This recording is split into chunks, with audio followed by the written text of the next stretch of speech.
Chapter 8. Surrounded by flames, still. Here. Hinata shuddered, her eyes still focusing on her palms. A message. After standing up, she slowly walked around their camp and thought about everything.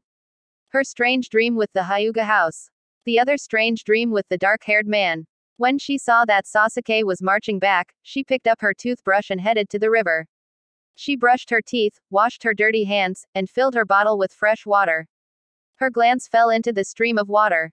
Neji, she whispered. Again nobody answered. What happened to Ino? A minute passed before Hinata tried again. Ah, Neji, where are you? I can't hear you anymore. Was it all just my imagination? Who are you talking to? Sasuke's low voice startled her once again. How long had he been standing behind her? And nobody. Annoyance was ringing in his voice. You said something. I heard you. You did. Hinata's mouth set in a hard line. Her eyes focused on him, trying to read his thoughts or emotions, but it was an impossible task to read his blank face. The frown that covered Sasuke's face made him look terrifying. Who were you talking to? Nobody, Hinata repeated slowly. He didn't scare her at all. On the contrary, after seeing more creepy things in her nightmares and real life, Sasuke's face was almost endearing in comparison. I don't like being lied to, he growled and made a step towards her. Neither do I, she said quietly, taking a step back. Then stop lying, Hyuga. Sasuke took another step towards her. Shaking her head silently, Hinata took another step back. Again his interrogation irritated her. Why couldn't he just let go? Answering uncomfortable questions was straining. What did he want from her?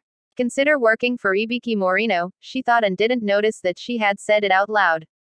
Sasuke's eyebrows rose. What did you say? Hinata felt like slapping herself for saying it out loud. What was wrong with her? You're comparing me to the Konoha shinobi from the Chunin exams. The one torturing for interrogation. Sasuke snarled, walking closer to her. He rose in front of her, way too close. His Sharingan glimmered crimson, and a maniac grin appeared on his lips. If I wanted, I could easily interrogate you with a genjutsu. I could break you in two if I wished to. It would take less than a second to get it all out of you. It would be so much easier than talking. You should be grateful for my patience.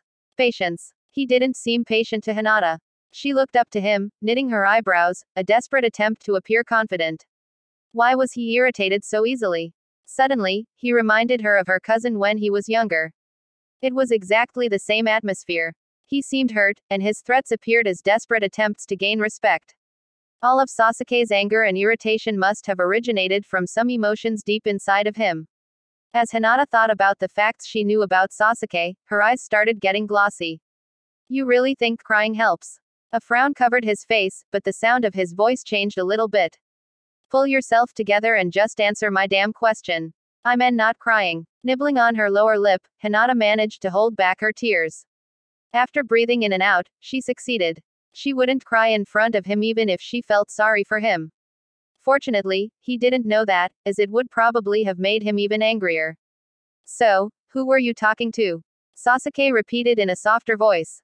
It was difficult, but Hinata restrained herself from taking a step back even if he was standing way too close, obviously to make her feel nervous and tell him everything. To myself. Was this really a lie? Hinata clenched her fist. Why was she even owning him a response? There's no one else here. Or do you see somebody here, Sasuke? Sasuke was still scanning her face and eyes. After some seconds passed, he stopped and just glared at her. Maybe he accepted her monologue. If you're that desperate to talk to yourself, try talking to somebody who is actually there. Decrypting his statement took Hinata some time, and she wasn't quite sure she understood correctly. Why you mean to, you? His reply was just an irritated grunt before he turned his head away. Hinata darted a confused glance at him. Was this another attempt of him to mock her, or was he being genuinely nice but in a twisted way? It was impossible to tell, he was just too awkward. Still, she aimed to understand him. I assumed talking annoys you. It does. Don't push your luck. First, she looked at him with her eyebrows raised. But then, the corners of Hinata's mouth pulled up. To cover it up, she lowered her face. Still, she felt his eyes stuck on her face for a while. After filling his water bottle, Sasuke stood up and walked back to their camp. Silently, she trotted after him. When they arrived at the camp, Hinata reached for the sweet pastries. Her kind offer to share them was declined by Sasuke, who apparently found sweets disgusting. In reality, Hinata was relieved that she didn't need to share her delicious pastries. Her hand dug into her bag. There it was. A small sting pierced her heart when she found what she was searching for, a piece of beef jerky, also packed into her bag by Kiba. She reached out her hand and offered Sasuke the snack. How about that? She asked, trying to cover her trembling lip with a tiny smile. Raising his eyebrow, Sasuke peered at the dry meat, took some steps, and picked it up, mumbling a quiet thanks. After giving him a nod as a response, Hinata started eating her sweets. Both ate in a peaceful silence when suddenly, Sasuke interrupted it in a calm voice. How did Neji die? His face was neutral, but his eyes felt like swords. It took Hinata some time to get the strength to answer. He died because of me. I was too weak to protect Naruto on the battlefield. Neji jumped in front of me. Once again, Hinata was fighting back the tears, clenching her fists. It was my fault. After observing her face, Sasuke's eyes drifted apart before he finally spoke. Guess he wanted it that way. Hinata's eyes widened first, but then a line appeared between her brows. What did he mean by that? Wanted it that way. He knew exactly what he wanted. It was his choice. His free will. His choice. Hinata clenched her fists. That doesn't make it better. If I had been stronger, there wouldn't have been the need for that. That's probably true. Sasuke shrugged his shoulders. Well, maybe now's your turn to make up for your weakness. Make up. Hinata's light eyes hardened, and her eyebrows drew together. I don't think there is anything to make this right. If there wasn't, you wouldn't be here right now. Sasuke's eyes captured hers for a moment, and Hinata felt as if he was hypnotizing her. To check whether he put her under a genjutsu, she activated her Byakugan for a moment. Was there a way to make it right? How could there be one? Neji was dead. A sudden wave of anger rose inside her. How dare Sasuke even judge her situation? They never spoke before, and he didn't even know her or Neji. Her fingernails dug into her palms. Gritting her teeth, she didn't say anything further, but she was fuming on the inside. As soon as the breakfast came to an end, Hinata started packing her bag. This time she was determined to leave.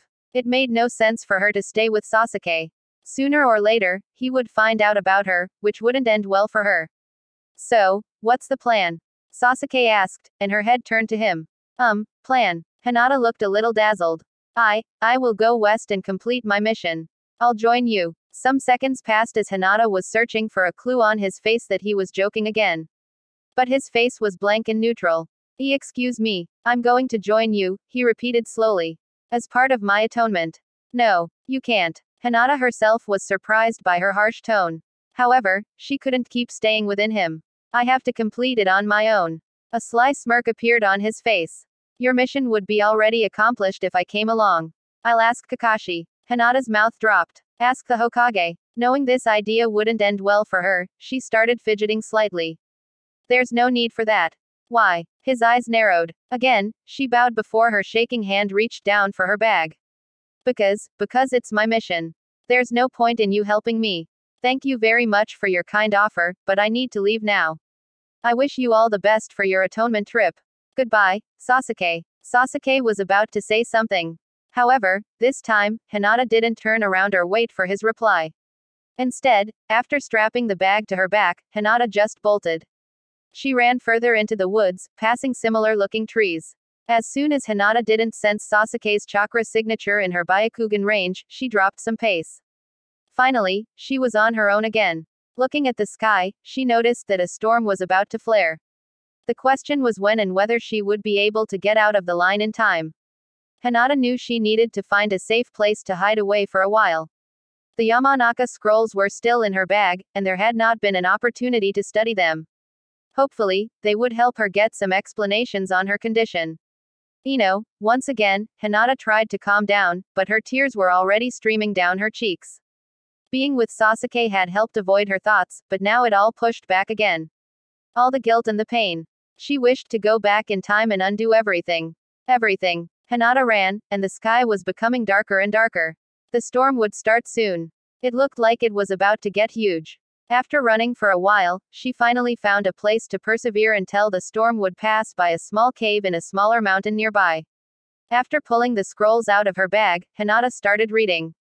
Most of the information wasn't helpful because it was impossible for her to learn it without being born a Yamanaka. However, some things were useful. It was possible for shinobi to get access to the mind through genjutsu and a specific combination of triggering certain tenketsu points and performing medical jutsu. Hinata didn't even know if she needed the information at all because she had stopped hearing voices after the catastrophic night at the Yamanaka compound. But still, it wasn't that she had another thing she could do to keep her mind off her other thoughts. The storm didn't calm down, but it didn't matter much since Hinata finally had time to study in the cave. With Sasuke, it had been impossible to get enough time alone to read. Sitting back for a minute, she thought about him. Where would he travel next, and what would he do after his atonement trip? In contrast to her, he could return to their home village and lead a peaceful life one day. After studying for hours, Hinata slowly started to drift into a deep slumber. The rhythmic sounds of the rain outside made it even easier to fall asleep. Another lucid dream crept upon Hinata. First, she was standing in front of her house again. The windows and door were once again sealed with wooden planes. Suddenly, she saw a path leading away from the house. There was a light at the end of it. Her feet led her on the trail until she saw the source for the light of fire, and a man dressed in black was sitting in front of it. Some trees were surrounding him. It was snowing, but the snow disappeared before hitting the ground. It was the same man as in her last dream. His dark, long hair was tied in a ponytail. The flames enlightened his dark eyes as he stared into it. A small voice in Hinata's ear whispered, "Wake up," but she was too curious about the man at the fireplace. "No, I need to find out who he is." Slowly, Hinata walked over to him. He didn't seem to see her, so she walked around him first. After a while, she stood in front of him and glanced at his face. He was some years older than her. He had beautiful dark eyes but a very tired face. Peering at him cautiously, Hinata wasn't sure whether she should approach him. Was he vicious? Would he harm her? But when she spotted a glimpse of sadness in his eyes, she decided to try to talk to him. Hello, Hinata whispered, and suddenly he looked at her. Now that he could see her, she bowed politely. The man's eyes widened, and his mouth opened slightly. Hello. His voice was calm but friendly. It triggered a feeling of relief in her, but she wasn't sure if she could trust that feeling. "I think this is the second time I see you." Her lips curved into a smile. "I saw you in my dream before." Indeed. A slight smile appeared on his pale face as his somber eyes looked right at her light ones. Don't recognize you," she said. "Do I know you?" "I don't think so." His beautiful eyes were somehow mesmerizing. They had a specific sadness engraved into them, which she couldn't read. And his face held a glimpse of something else she could relate to, guilt. However, she was also cautious. He didn't look like a civilian but like a shinobi. More specifically, Hinata was sure that he was a high-ranked one since his body posture and movements appeared smooth and controlled in a way only a shinobi could move. Hinata needed to find out more about him and started to ask questions. "Do you know me?" "No," he replied after some seconds of silence passed. "Though seeing your eyes, it is given that you are a Hyuga." His eyes shifted to her forehead. "No caged bird seal. I'd guess you're one of the Hyuga heirs then." "Most likely, Hyuga Hinata." "Why yes. That's me. Nice to meet you, eh?" He seemed lost in thoughts for a while before a friendly smile appeared on his lips.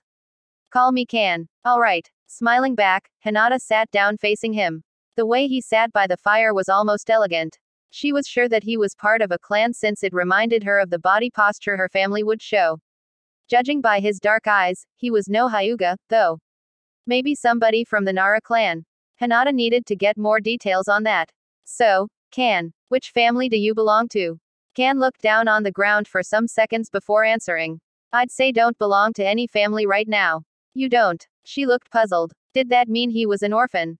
But his appearance told her another story. Why did he say, "right now," then? Maybe she was overanalyzing his words. He shook his head silently. When Kan finally looked into her eyes again, Hinata asked quietly, "Kan, are you, dead?" He nodded, still smiling a little bit.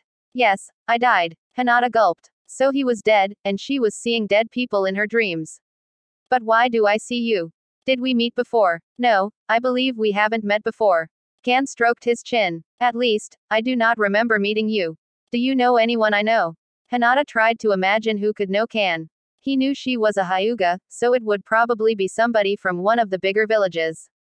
But since he knew the names of the Hyuga daughters, she suspected him of coming from Konoha. He glanced at her for a second. His mouth opened and closed again before he answered. "No, I don't think so." I see." Hinata played with a strand of her blue hair. But why do I see you in my dream, Kan? I'm not sure. I am also very surprised to talk to you at all. His eyes looked at her with curiosity. He seemed not to be lying, but still she couldn't be sure. Looking at her fingers, she nodded. It's strange that I can see you here even though we've never met before. However, you don't seem like it caught you off guard. Can I ask for the reason why? Hinata pondered for a second and turned her hands. I had some dreams of seeing other people before. Really? Kan sounded curious, and his dark eyes focused on her light ones. Who did you see? I saw my brother. Your brother? He repeated quietly. It seemed he wanted her to continue. But she didn't want to continue talking about herself. Her task was to find out more about him. After a short nod, she asked, Do you have any siblings, Kan? I do. A corner of his mouth lifted slightly. How many do you have? A younger sister, but I'd also count my cousin as my brother, Satu. Hinata managed to restrain herself from getting watery eyes again. Her aim was to find out more about the man in her dream. What about you? HN. It took him a while to answer. Well, then, I had 2 brothers. Hinata beamed at him. I see. Tell me more about them. Kan scratched his forehead. There it was again, the guilt. I wasn't a good brother. I see. Sometimes it's difficult to show affection. I'm sure your brothers will forgive you for your mistakes. Hinata lowered her eyes and noticed something strange. Once again, something was written on the ground in front of her. This time it wasn't mud, but it looked like ashes. Wake up. Wake up. Kan glanced at her as she stared at the ground. What does that mean? It means, I should go, Kan. He nodded his head. It was a pleasure speaking to you again, Hinata. And just like that, Hinata opened her eyes. What she saw shocked her and made her jump up. Sasuke was sitting in front of her, leaning on the other wall of the cave. Sasuke. What is he doing here? Why was he with her again? How did he find her, and more importantly, didn't she even notice him coming in? It appeared that she had been so fast asleep that she had not even noticed him. Cautiously, she peered at him. His eyes were closed, and his breath was calm. It seemed that he had just fallen asleep right in front of her. His wet hair was sticking to his face, and his clothes were completely soaked from the storm. Perhaps he had also searched for shelter and found this cave. As her eyes wandered outside, she saw that the rain was still pouring down. The wind was whipping against the trees. Glancing at Sasuke again, Hinata sighed. He looked pale and cold as he was clearly shivering. He reminded her of the lonely child that he had once been in school and most likely was still inside. Knowing that he was an orphan after his brother had killed their whole clan, a sudden feeling of empathy hit her and made her walk over to him. In a swift motion, she untied the cord of his wet cloak and removed it from his shoulders, and replaced it with her dry blanket. Just when she was ready and wanted to turn around and leave, she felt his cold sword pressed to her neck once again. Her light eyes widened, and they caught 2 colored eyes glaring at them. What do you think you're doing? His growl made her regret her decision instantly. The mismatched eyes looked like they were about to eat her alive. Why, you looked cold, so I thought, she stammered. I was asleep. The frown on his face deepened. I saw that. And still you touched me. And no, I didn't touch you, you said you knew I was asleep. Yes, but you seemed cold, so you thought you could take your chance to undress me. Sasuke raised his eyebrow but drew back the sword from her neck. What? No. A sigh escaped Hinata. The situation was getting out of hand, and she decided that an apology might help. Sorry, I just wanted to help. Help. He narrowed his eyes. I don't need your sympathy, Hyuga. Okay, she said quietly. Was she giving him sympathy? Hinata shook her head silently and peered at him. But now you're awake, what are you doing here? I needed shelter from the storm, he said, deadpan. In my cave. Your cave. You own this cave. Clenching her fists, Hinata gritted her teeth. I was here first. If you want to, we can solve this issue easily. His Sharingan glimmered dangerously, making Hinata take her fighting stance unconsciously. Let's see how long it will take. 1 second or maybe 2. It's alright. Of course, you can stay here. Hinata lowered her eyes. Thanks for your endless mercy. After rolling his eyes, Sasuke bowed his head. The mocking continued. You're so wise, strong, and special, Hyuga.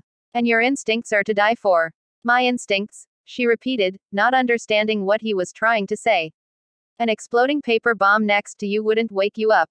Indeed, Hinata had not woken up when Sasuke had entered. She had ignored the tiny inner voice telling her to wake up. If he had been an enemy, she would have been dead. Still, his taunting was bothering her, especially since it stung that he criticized her intuition. Your instincts weren't better, she mumbled, taking a step back. What did you say? Sasuke's eyes looked like they were about to set her on fire. And nothing. Once again, Hinata had accidentally voiced her thoughts instead of keeping them to herself. But now she felt like she needed to explain. But you didn't wake you up either when I took off your cloak. Careful, Hyuga. Maybe I did. He went quiet, and they just stared at each other. Knitting her eyebrows, Hinata took a step towards Sasuke and reached out to grab the blanket she had used to cover him. Since he didn't want it, it seemed only fair to take it back. Instantly, his warm hand held her wrist. What are you doing? I thought you didn't want it. Hinata lifted her eyebrow in confusion. She tried to pull her wrist away, but he didn't let go. First, you undress me while I'm asleep, and then you take away the blanket. Just as I thought. This was your plan from the beginning, Hyuga.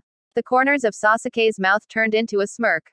Wah! Hinata's face flushed red, and she tried to pull her hand away, but he still held it in a firm grip.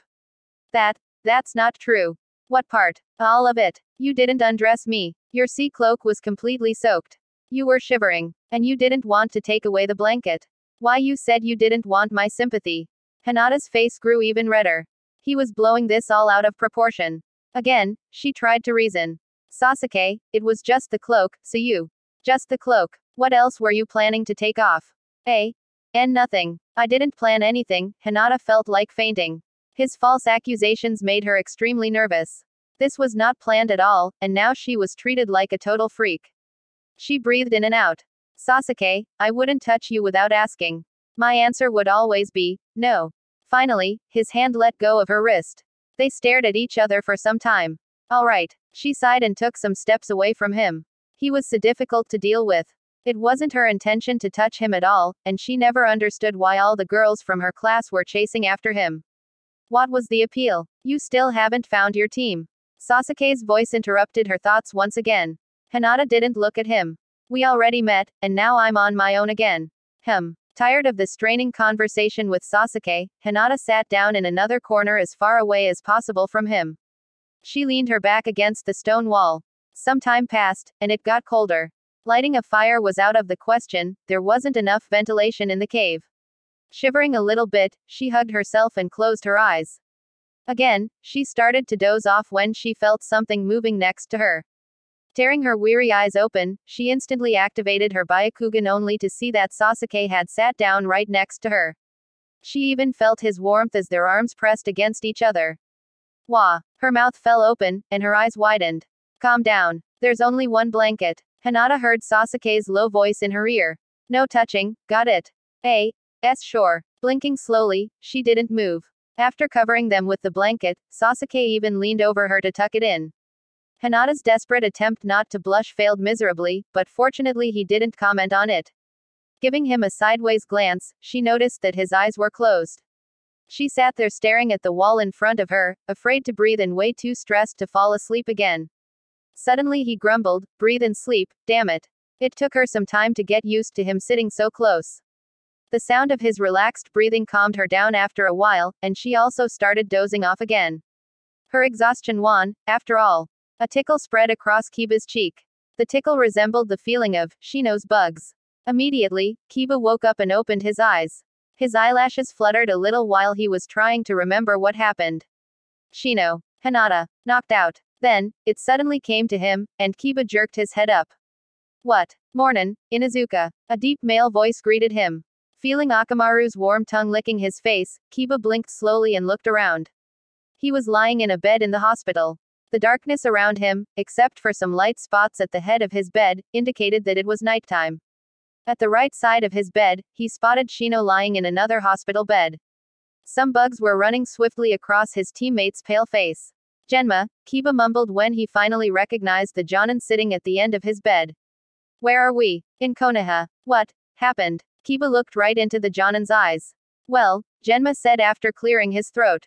Your courageous attempt to catch the treasonous Hyuga didn't work out. Arwa. Kiba shouted but was interrupted by his teammate. Genma, please continue. Shino's voice was calm but commanding. She left a note that this was the last time she spared you, Genma continued, chewing on his toothpick. Spare. Kiba started. Once again, he was interrupted by his teammate again. What note? Shino's voice was clear and rational. Genma glanced at the ceiling. I'm not sure myself, but we assume that she just had enough of the clan systems. I mean, everybody knew that her father wanted her younger sister as clan leader. So I guess she got jealous and decided to kill the clan leaders.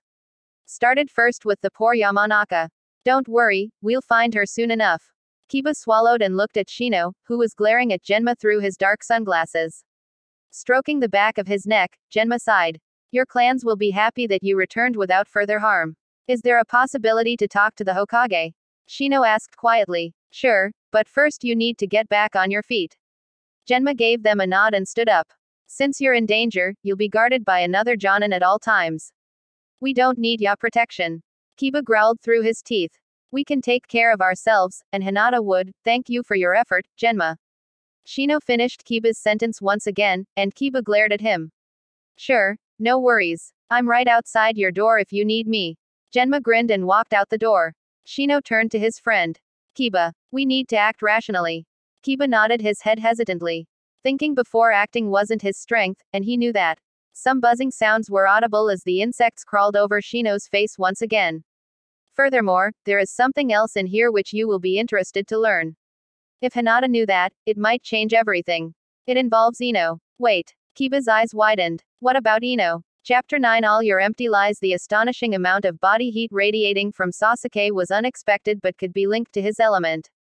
Seated next to him, Hinata felt like she was sitting near a furnace. She admitted that it felt comfortable on that freezing November night. His relaxed breathing calmed her down. Slowly, Hinata was dozing into another dream. She found herself once again in front of the Hyuga house. Darkness covered the large building. Wooden planes were still covering its doors and windows. With steady steps, Hinata walked on the path that had led her to Kan last time. When she arrived at the fireplace, the fire was still glimmering, but Kan was not sitting there. The other times, when Kan had not been in her dream, she had not seen the fireplace at all. He's not here. How odd. Hinata noticed that the moon above her reminded her of her father's Byakugan. The moonlight fell on the puddles on the ground. As Hinata passed one puddle, she thought of seeing two mismatched eyes in it. These eyes. Sasuke. Hinata asked aloud. Nobody answered, and the reflection in the water was already gone. A cold shiver ran down her skin. Suddenly, she felt like the temperature around her dropped some degrees. Hinata was wondering what all those eyes could mean. Most likely, seeing these eyes showed that they were bothering her. Her thoughts were interrupted by a calm voice whispering softly to her, "Open your eyes." Neji. The calm voice reminded Hinata of her cousin, but she wasn't sure. After what happened last time, she wouldn't disobey her intuition again. She followed the instructions and forced herself to wake up. When Hinata opened her eyes, she noticed that Sasuke wasn't sitting next to her. Looking around the cave, her half-dimmed eyes spotted him kneeling with his hand in a bag. Her bag. Luckily, she didn't have anything valuable in it. Except for the Yamanaka scrolls. Hinata's eyes widened. What is he searching for? Did he know about the scrolls? It appeared to her that this might be the reason Sasuke was clinging to her in the first place. Deciding to interrupt his raid, Hinata yawned as loud as she could. Sasuke froze, his chakra spiking. It looked like he felt caught. As soon as his Sharingan focused on her, the veins from her Byakugan were already piercing through her skin. She knew her dojutsu was the only thing that could help her in case he tried to put her under a genjutsu. Sasuke, what are you doing with my bag? Hinata asked quietly. Oh, your bag. His voice sounded off, making her even more nervous. She couldn't interpret what that all meant. It was possible that he was angry that she caught him. Sasuke pulled his hand out of her bag and gave her a little smile. I'm sorry. I didn't know. I must have swapped them by accident. My deepest apologies. Swap RB bags by accident. Hinata repeated. Seeing him smile made her shudder because she had never seen him smile. Smirking, maybe, but smiling was new. Feeling extremely uncomfortable, she pondered over everything. Why would he swap their bags? He must have known exactly which bag belonged to whom. Did he see the scrolls? What does he want? Yes. I'm very sorry. I didn't take anything. I must have been sleepy. Sasuke stood up and walked to the other bag. His bag. He started rummaging in his bag. I was looking for my medicine. Medicine. Hinata tried to read his eyes but he hid them from her. For my arm. Observing him cautiously, Hinata realized two things. First, he must be lying. Second, she had to be careful. Starting a fight with him wouldn't end well for her. She wasn't stupid to deny that he was stronger than her. Confronting him and cornering him would only lead to a faster death for her. Since he backed off after being caught, he seemed not to be in the mood to kill her instantly. At least yet. She needed to run. However, her prior attempts to get away had not been successful. What does he want from me? Hinata narrowed her eyes. After Sasuke was done with his own bag, he stood up and walked over to her. As she was expecting him to attack, she already infused chakra into her fists under the blanket. But he just sat down next to her and put the blanket over them again. Then something very strange happened. Before Hinata could say anything, Sasuke put his arm around her shoulder and pulled her closer to himself.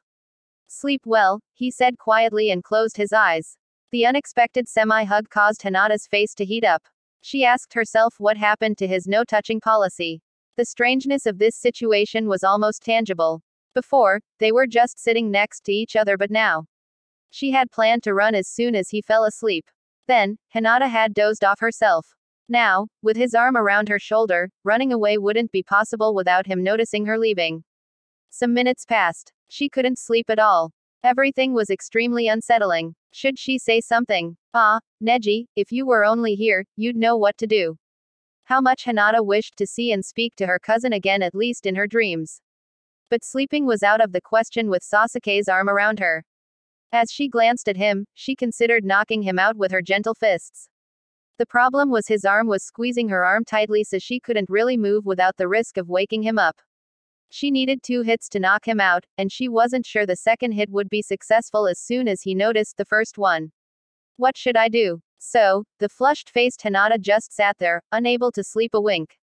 Sasuke, on the other hand, was breathing calmly and seemed fast asleep.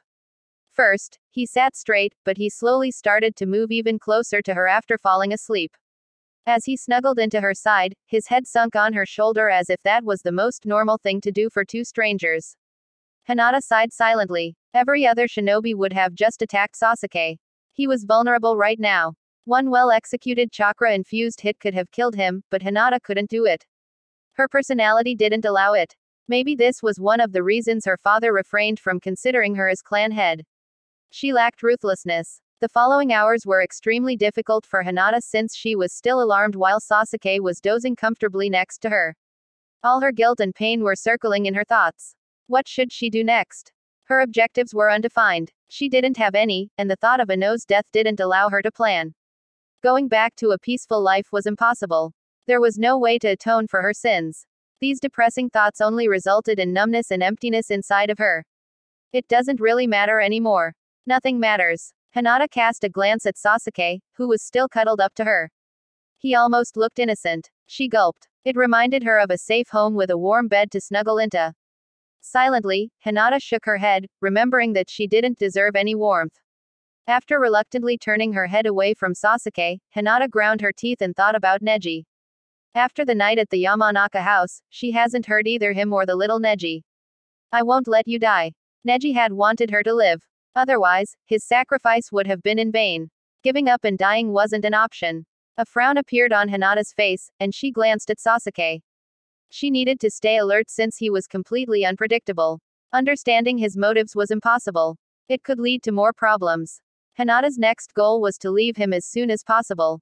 The sounds Choji made chomping on his crisps never failed to calm Shikamaru down. They had a specific rhythm, and it felt regular and controlled. Shikamaru was skimming through a scroll. His forehead creased as he sighed in despair. Choji stopped munching for a second and peered at his friend. His hand reached out and chased away some bugs crawling on the bed in front of him. Shit, Shikamaru grumbled. For the last few days, his thoughts remained spinning around the one strange night when everything went wrong. As he looked up from his scrolls, his eyes focused on his surroundings again. All white, medical. Another crunch of crisps. Almost like in their good old times as a team. Almost. How can they believe that she's dead? Choji asked quietly. His lip trembled for a second. Her body is still working. Even if she gets weaker every day. Shikamaru watched his friend sitting next to the hospital bed where the third member of Ino Shikacho lay in. She looked like she was sleeping peacefully, but he knew she was struggling. But what was it? Choji sighed and lowered his eyes. Shikamaru groaned. I guess these morons aren't aware of her mental capacities. Just 'cause they see no signals now doesn't mean she's gone. Choji put his hand back into his bag of crisps.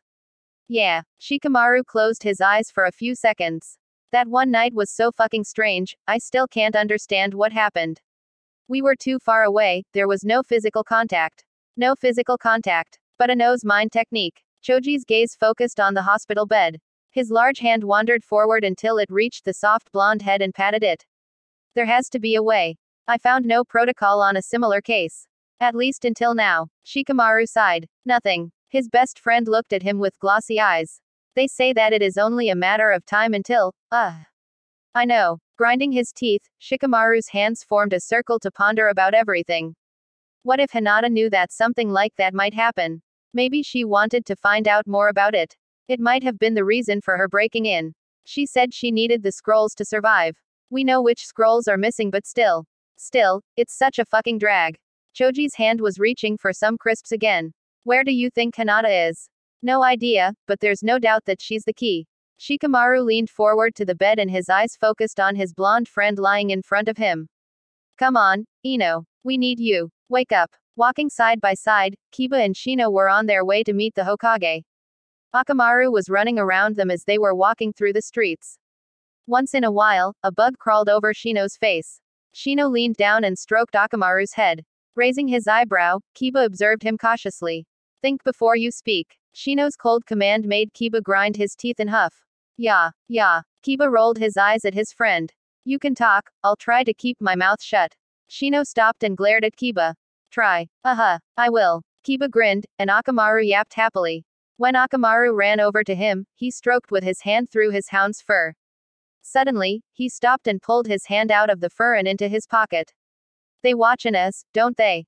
Clenching his fist, Shino nodded hesitantly. This meeting is important. It will provide us the opportunity to assess the situation. Yeah, let's find out, Kiba grumbled as they entered the Hokage building together. When the two arrived at the Hokage office, Kakashi was sitting at his table. His tired eyes scanned them carefully. A small piece of paper was in his hands. There you are. Tell me what happened. I led our search for Hinata, Shino replied. During our night rest, it seems that we were knocked out. Kakashi observed them cautiously. Are you aware of the note Hinata left? It was tied around Akamaru's paw.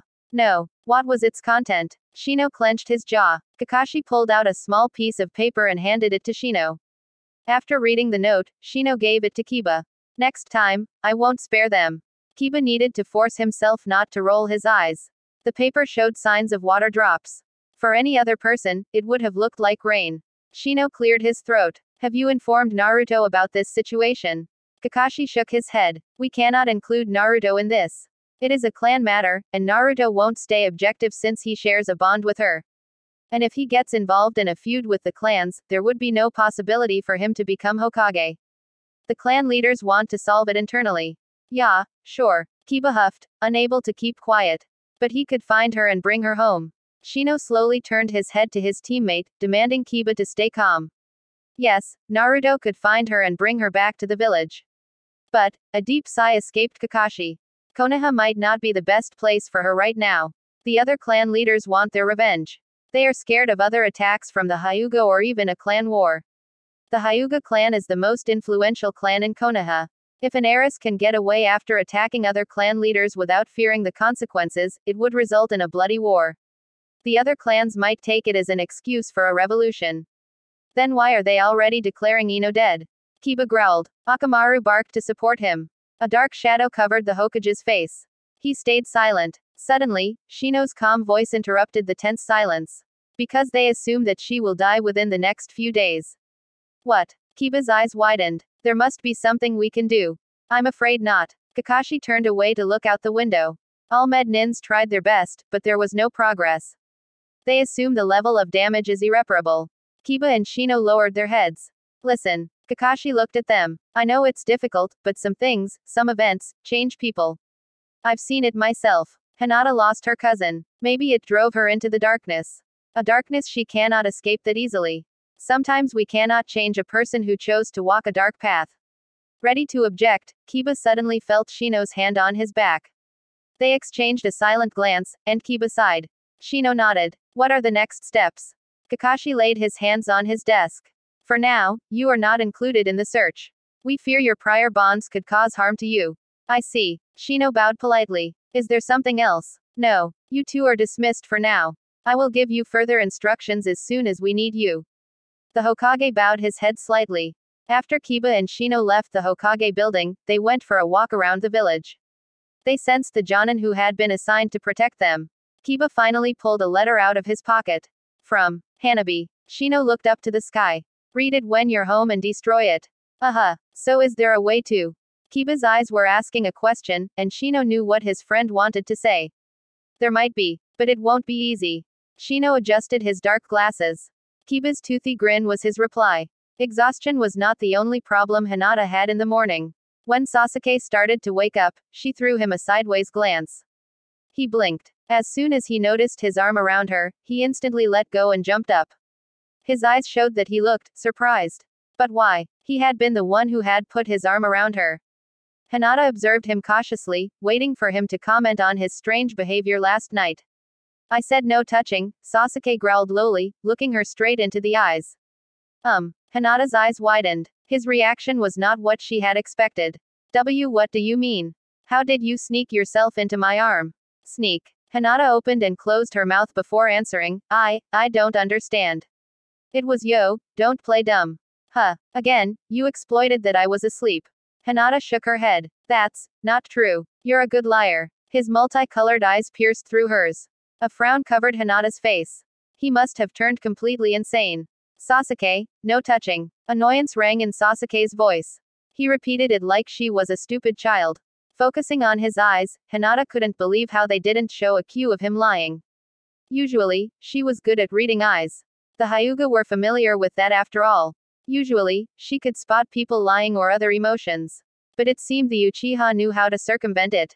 I didn't. Stop lying. He threw her a cold glance. I meant not lying. I told you, I'd ask before, did you ask? Hinata raised her eyebrows. Why should she ask? He was the one who put his arm around her. No, at least you stop denying it. Being overwhelmed by his wrong accusations, Hinata just lowered her head and gave up. The exhaustion from the sleepless night was wearing her down. Arguing with him didn't make anything better or easier for her.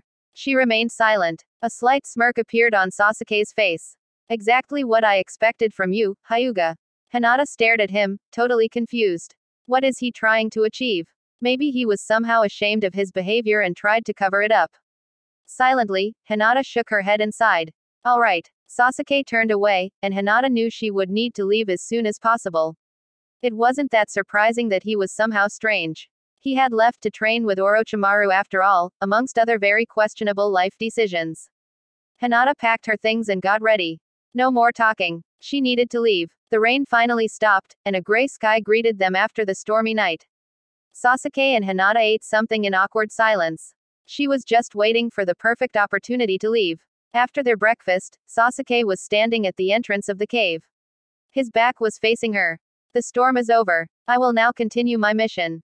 Thank you. And Hinata paused as soon as she spotted an envelope in his hand. A letter. Her eyes widened in horror. What's that? From Kakashi, Sasuke grumbled as he tried to open the letter with his one arm. It did take a bit longer since he still wasn't used to it. First, he held it with his teeth. Then, he drew his sword. See, can I help you? Hinata forced a polite smile, hiding her shaking fingers behind her back. It's fine, he mumbled in a slightly annoyed tone. Finally, he threw it in the air and opened it with his sword. Then, he picked it up and started to read it. Feeling like watching him in slow motion, Hinata acknowledged one thing. I must run. Her hand quickly grabbed her backpack with all her belongings. First, she tiptoed, quickly passing by Sasuke, who was standing at the opening of the cave. His eyes were scanning the content of the letter. As soon as Hinata was out of the cave, she bolted. Go, go, go. She ran as fast as she could, knowing exactly what might be written in the letter. If Kakashi was aware that Sasuke was in the range where they could meet by accident, it would be over. The Hokage would inform Sasuke of her rogue status, and Sasuke would hunt her down. Either way, Hinata wouldn't take the risk. Slowly, Sasuke raised his head from the letter and looked after Hinata for a few seconds. She was so weird, he noticed. What has gotten into her? Shaking his head at her, Sasuke continued to read the letter. Suddenly, his eyes stopped at Kakashi's words. A shadow covered his pale face. Hyuga, he growled and stood up. Her feet moved as fast as they could. Hinata was puffing, trying to get away from him as far as possible. Maybe she would be lucky, and the letter contained no information on her. That would mean she had been rude to go without saying goodbye, but she couldn't risk it. In the long run, she needed to get away from him anyway. Keep running. Don't stop. Unfortunately, the restless night was not improving her reflexes and strength. She felt like a deer fleeing from a hunter. Suddenly, her Byakugan showed her Sasuke's chakra signature behind her. Damn. Hinata had hoped her intuition was wrong. But now that he chased her, everything was settled. Maybe even her destiny. So her destiny was to die after all. Her cousin had tried to prevent it, but some things couldn't be prevented. Still, she couldn't give up, so she continued running. Her feet dashed into the ground, swirling dust behind her. She thought of solutions for her problem. A transformation jutsu. He looked through it with his Sharingan. Sasuke's signature got closer and closer. He was way faster than anyone she knew. If she didn't think of something, he would catch her in no time. Clones. He'll spot them too. Fight him. He's too strong. Hinata clenched her teeth, growing more desperate. Why on earth was she doomed to meet Sasuke in the woods? It didn't matter. She needed to run, or he would catch her and deliver her to Konoha. Alive or dead. Further, further, further. Hinata's footsteps were quick and almost inaudible. Then, Sasuke's chakra signature appeared in her close-range radius. Her Byakugan warned her, but it didn't help her much because she was still too slow. He is too fast. There's no way out. Hinata's breath got quicker. She put even more strength into her sprinting. Then, she spotted him racing right behind her, only some steps left before he would reach her. Just stop. It's useless to run. Hearing him behind her sent a cold shiver down her spine. Sasuke's voice sounded concentrated, calm, and controlled. She could almost feel his Sharingan piercing into her back. You really want to try?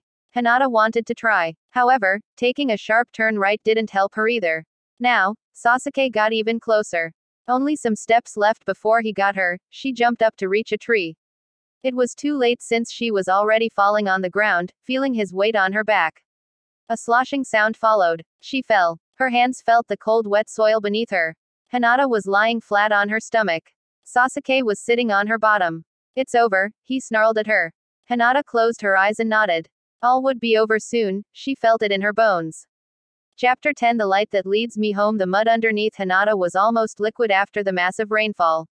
She lay flat on her stomach, feeling Sasuke's weight on her back. In a desperate attempt to get away, she pressed her arms into the ground and did a push-up, lifting him too. He wasn't too heavy. Swiftly, Sasuke grabbed her wrist and pinned it behind her back. It resulted in her body smashing on the soil again. Sass Sasuke. Hinata groaned in frustration, squirming beneath him. It would have helped her see his eyes to guess what he thought and what he was up to. But with him sitting on her back, there was no chance for that. First, she clenched her teeth. Then, she sighed and whispered, Please let me go. No. Sasuke's resolute tone left no possibility to negotiate. Suddenly, Hinata realized that it was really over. It meant he would kill her and drag her back to Konoha. There was no other reason for him to hunt her otherwise. Her thoughts shifted to Ino. Hinata knew she deserved the punishment. Why did she even try to run? What was her goal after all? It would all end up with her being dead, so she could also die here. Maybe Sasuke would get his atonement faster that way. She breathed in before finally deciding to give up. Then. Just do it. Do what? The annoyance in his voice was again unmistakable. Kill me, Hinata whispered. For a few seconds, Sasuke didn't move. Then, his hand wandered on the back of her head into her hair, letting go of her wrist. Hinata glanced at the brown soil in front of her. He pulled her head up and leaned down to her. You really ask for it? Hinata stayed silent. Her thoughts shifted to Neji, her sister, her friends, speaking one last apology and goodbye internally, she closed her eyes. It would all be over soon. Fine. Sasuke's face was still close to hers, their cheeks almost touching. His warm breath vibrating on her skin made her shiver. She thought to hear the buzzing of his Chidori and got ready for a hopefully fast death. But instead of stinging pain, she felt some wind on her skin and then a warm liquid sensation. Sasuke had dipped Hinata's head into the fluid mud beneath her. She felt the sludge melting on her skin. After some seconds, he pulled her head up again. Her face was covered in dirt. He leaned closer to her ear. When did you plan to mention your Anukenin? His voice was slow, almost a growl. This time he succeeded in intimidating her. Hinata started fidgeting in another attempt to get him off her back. The problem was that the mud gave her no friction to hold on to. She tried to infuse her fists with chakra, but it didn't seem to help either because he did the same. All her efforts were pointless and led nowhere. You're aware how this might appear, Sasuke hissed, and she shuddered. It looks like I helped you. She grew more nervous. Indeed, they might have looked like companions. I didn't want that. I tried to leave, but you. What? You didn't let me go. A silent sigh escaped her. You're the liar, but I'm the one who's wrong. He huffed loudly. And no, what? No, you're not wrong. Still trying to get out of his firm grip, Hinata sighed again and said, I'm sorry. Sasuke still was pinning her down with his body weight, holding her head with his hand. When did you plan to mention you put Yamanaka into a coma? Hinata's eyes widened. Not caring that the mud was running down into her eyes, she stopped moving and winding. Ino is alive. AC coma. Sasuke loosened his grip a little bit. He leaned back but continued sitting on her back. She could almost feel his eyes scanning her face even if she couldn't see him. I was told I had killed her, Hinata whispered, her thoughts were running wild. Ino wasn't dead. A coma. What had happened to Ino that night? Suddenly, hope welled up inside Hinata. Was there a way to revert her mistakes? You were told. Sasuke interrupted her thoughts. Hinata tasted the mud in her mouth. I had no time to clarify. I had to run. Why did you do it? Sasuke asked in his usual cold voice, sounding somehow curious. Hinata didn't reply. What could she say? She was thinking about how to explain it. I don't know. You don't know. And no. Sasuke poked his finger into her back. You don't remember doing it. Slowly, she shook her head. I don't know what happened that night. Why did you fight? I broke into the Yamanaka archives, Hinata confessed quietly. Why? Sasuke asked. To get more information. On what? On my condition. Hinata felt Sasuke's hand shifting on the back of her head again. His patience seemed drained. Her responses weren't elaborate, and probing for details probably annoyed the hell out of him. You better start talking, Hyuga, Sasuke hissed and pressed her face back into the mud. After letting go, he leaned forward, and his face was getting closer to hers. What condition? While Hinata was thinking for an answer, he pushed her face into the liquid mud again. Was he enjoying this? She felt that it was his way of punishing her for her lies. Speak. Finally, Sasuke lightened the pressure and lifted her head again. More mud was sticking to her face. He waited for her to continue. I've got a hostile subconscious, Hinata mumbled, trying not to get the mud from her lips inside her mouth. Sasuke was silent for a few seconds. Continue. I heard a voice, and saw somebody. Who? A slight tremble was audible in his voice. Hinata struggled to reply. What was the sense of telling him all this? Who did you see? Sasuke repeated, bringing his lips closer to her ear as if he feared that she had gone deaf because mud got into her ear. The sudden closeness put Hinata off her stride. My cousin. Neji Hyuga. Sasuke pulled back again. Continue. Hinata was silent for a while. Once again, Sasuke pressed her face into the mud. NMGG, what did you hear and see? His hand let go of her head, but she didn't raise it, continuing to lie in the mud. Getting impatient, he grabbed her by her shoulder and turned her around, and now she was lying with her back in the mud. He was kneeling over her. So, as Hinata was lying underneath him, she couldn't help but blush. Fortunately, the mud was covering her reddened face. He was getting too close, almost straddling her. The body contact at that moment and the body contact during training with her team were different. When training with Shino and Kiba, their attacks would be straightforward, fast, and aggressive. In contrast to that, Sasuke held her still, residing in her private space. Hinata. Talk. His use of her first name sounded more severe and brought her back to reality. I heard one voice from my memory. A younger version of Neji from a time when he hated me. First, I was only hearing him, but then. Then what? Sasuke narrowed his eyes. He was able to hurt me physically.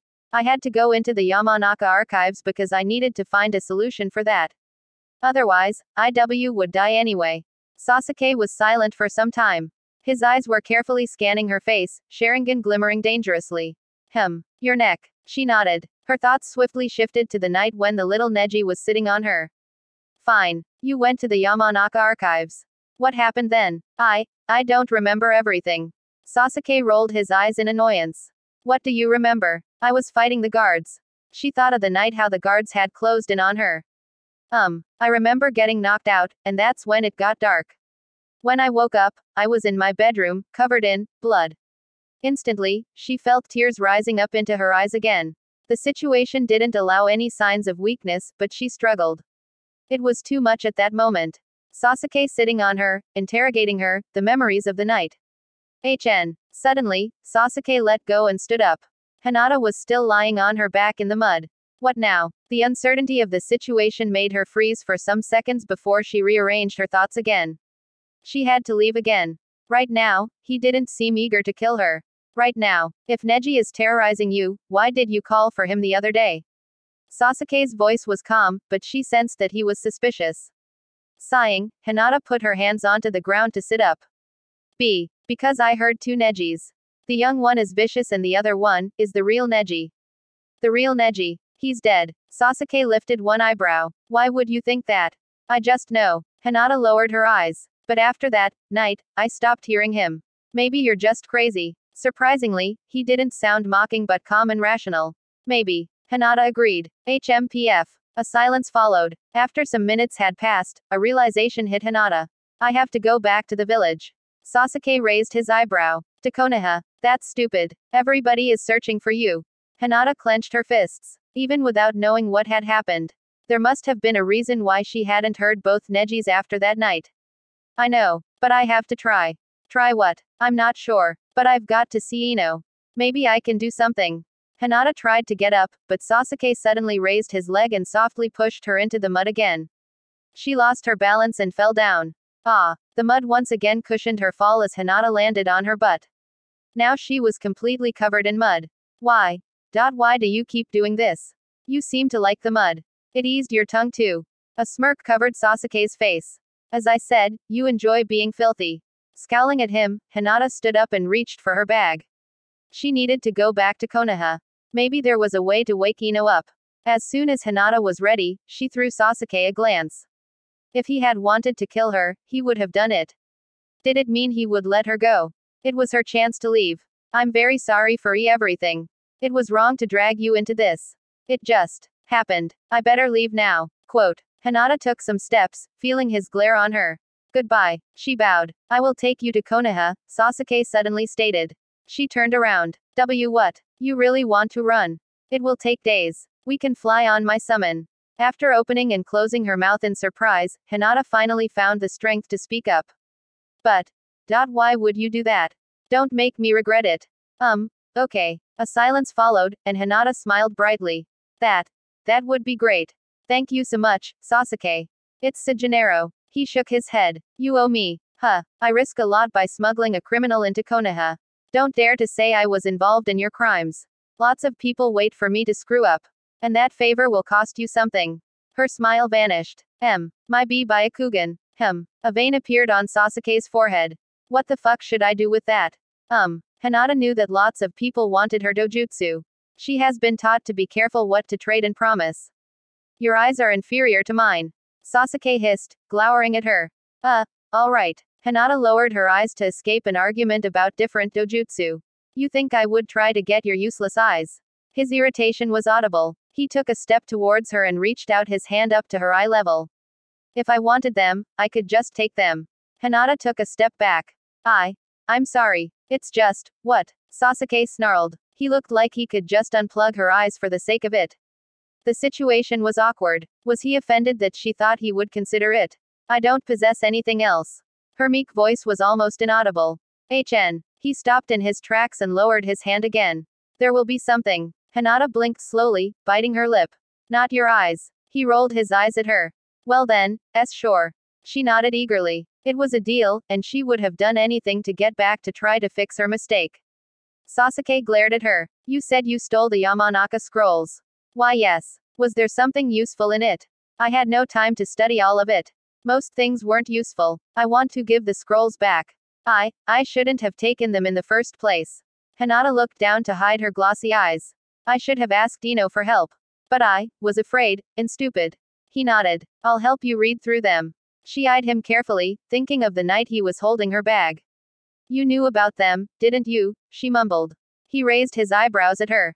What do? It's. Alright. Hinata interrupted him. The fact that he was offering his help urged her to forget about the strange situation. So what if he already knew she had the scrolls? He could have them. She didn't want to argue with him.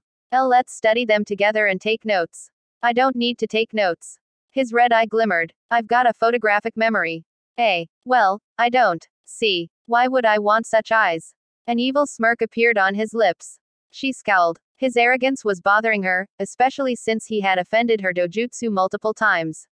For a minute, she couldn't help but think that he should better be careful when you're asleep next time. Her mouth dropped when she realized that, and once again, she had voiced her thoughts. What was it about him that led her to forget about it? You're threatening me, Hyuga. He frowned and stepped closer. And no. Hinata put her head down, almost like trying to soothe a wild animal. Unfortunately, her cheeky smile didn't vanish. Hopefully, he wouldn't see. I should just drag you back to Konoha and get the ransom. He groaned. Indeed, that would even be the most rational decision for him. Helping a broke rogue wasn't the most promising investment. Looking at him, Hinata nodded slowly. You see could. A snarl was his reply. So why shouldn't I? Because, you're atoning. She couldn't find another reason. Maybe it was just her luck to find a past terrorist on his atonement trip. I could also do that after delivering you. A devious sneer flashed on Sasuke's face. Or maybe it wasn't her luck at all. Everybody would thank me for bringing them the filthy and treasonous Hyuga. Without further words, Hinata got ready to sprint away. As she was about to pound her foot into the ground, she felt him kicking away her leg. It caused her to fall on the soft soil. Again. You never learn. By now, Hinata knew he was rolling his eyes even if she wasn't looking at him. Are you finally finished with your bath? Let's go. She raised her head, gritting her teeth. Maybe death would have been more merciful. She trotted after him back to the cave to start their studies. It took them some hours to study the scrolls. But Hinata did her best to hurry up because hope was welling inside her, hope to make it all right again. Something made Sasuke stop skimming through the scroll in his hand. You said Neji could control your body. Yes. Hinata caught his glance. When I'm unconscious, it can happen. I know someone who could know more about the subconscious, he grumbled. Really? Her face lit up in hope. Who? Sasuke lowered his eyes. His face somehow showed a sour expression. If possible, I'd rather not contact him. Maybe we find something else. Alright. Hinata nodded her head, not knowing who might be the person Sasuke might mean. She only knew the Yamanaka clan as the master of minds. Both focused on the scrolls in their hands again. The rain pounded on the wooden roofs of the houses of Konoha. Loud and steady footsteps were audible in the Hyuga main building. Hanabi. Hanabi stopped as she heard her father's low voice. After turning around to face him, her light eyes focused on his. Yes, father. What were you doing in the archives? Her father's facial expression was blank. However, she saw that his eyes looked different. Was it Neji's death? Or was he worried about Hinata? Reading his eyes had always been a difficult task for her. Hanabi clenched her fists. I was interested in the history of our clan. History, Hiyoshi repeated. What caught your interest, Hanabi? Hanabi needed a second to readjust. A scroll about the Hyuga history. It is nowhere to be found. It seems a part is missing. Hiyoshi tilted his head slightly. It was as if he knew exactly what she meant. Sometimes, when a tradition is buried, we bury the records of it.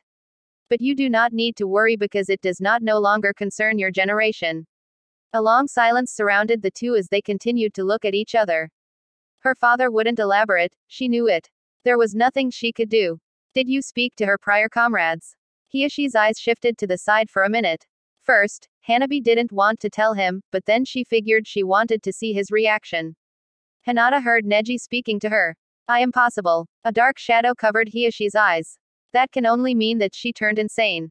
But father, stay away from her. Without any further explanations, Hiyoshi just turned away and walked away. Hanabi's eyes followed him. This unfamiliar fear in her father's eyes. What was that about? Some hours passed before Sasuke and Hinata worked through all the knowledge. After a while, Hinata stood up. Should we go? Sasuke's Sharingan looked up from the scroll in his hand. He nodded. After summoning Garuda, he jumped on the large hawk. Wow. Hinata smiled at the majestic bird. Especially its beautiful eyes were capturing her glance. Slowly she reached out her hand, and the bird moved its head towards her. Do you need a formal invitation, Hyuga? No. She tried to climb on the summon and hold onto the feathers, but it wasn't as easy as it appeared. The hawk's feathers were extremely smooth, and it was difficult to hold onto them. After a sigh filled with annoyance, Sasuke pulled her up by her coat and let her down, so she would sit in front of him. Still trying to hold onto but afraid to hurt the summon, she couldn't help but slide against Sasuke's front. He groaned. Damn it. If my cloak gets dirty, I gonna make you pay for it. Sorry, Hinata mumbled, hoping the mud on her coat was already dry and wouldn't stain his clothes. On the other hand, he had been the one who had made sure that she was coated in dirt. Unintentionally, they were sitting way too close to each other again. At least it was warmer that way. The stinging wind was howling against her warm cheeks. It took them almost a day to reach Konoha, even if flying on Sasuke's hawk was faster than running. They flew over acres of woods and meadows before they reached their home village. A light rain started to fall down on everything. They flew over the village, and Hinata was scanning the territory. It was way past midnight, only an hour before the sun would rise again. Still, the night was cold and dark. I'll drop you off on the hospital roof, Sasuke grumbled. Do you see Naruto or Sakura? Hinata looked around, scanning the village streets for them. I can't sense them at all. They don't seem to be here. Fine, Sasuke mumbled. I'm going to Kakashi. If they catch you and you dare to mention me, he turned to her, and his eyes showed that she didn't want to find out what would happen then. I won't. Hinata shook her head. Then, she thought about everything. Most likely, this was the last time she saw Sasuke. Time to say goodbye. She turned around to look at him. Thank you for everything, Sasuke. I wish you good luck for your atonement. He smirked. Try not to die. Or at least don't ask for it again. His strange way of saying good luck made Hinata chuckle softly. Well, you didn't kill me, right? Sasuke was lifting his eyebrow, but she was already jumping down on the hospital roof. As soon as Hinata landed on top of the roof, she started to sprint down the stairs.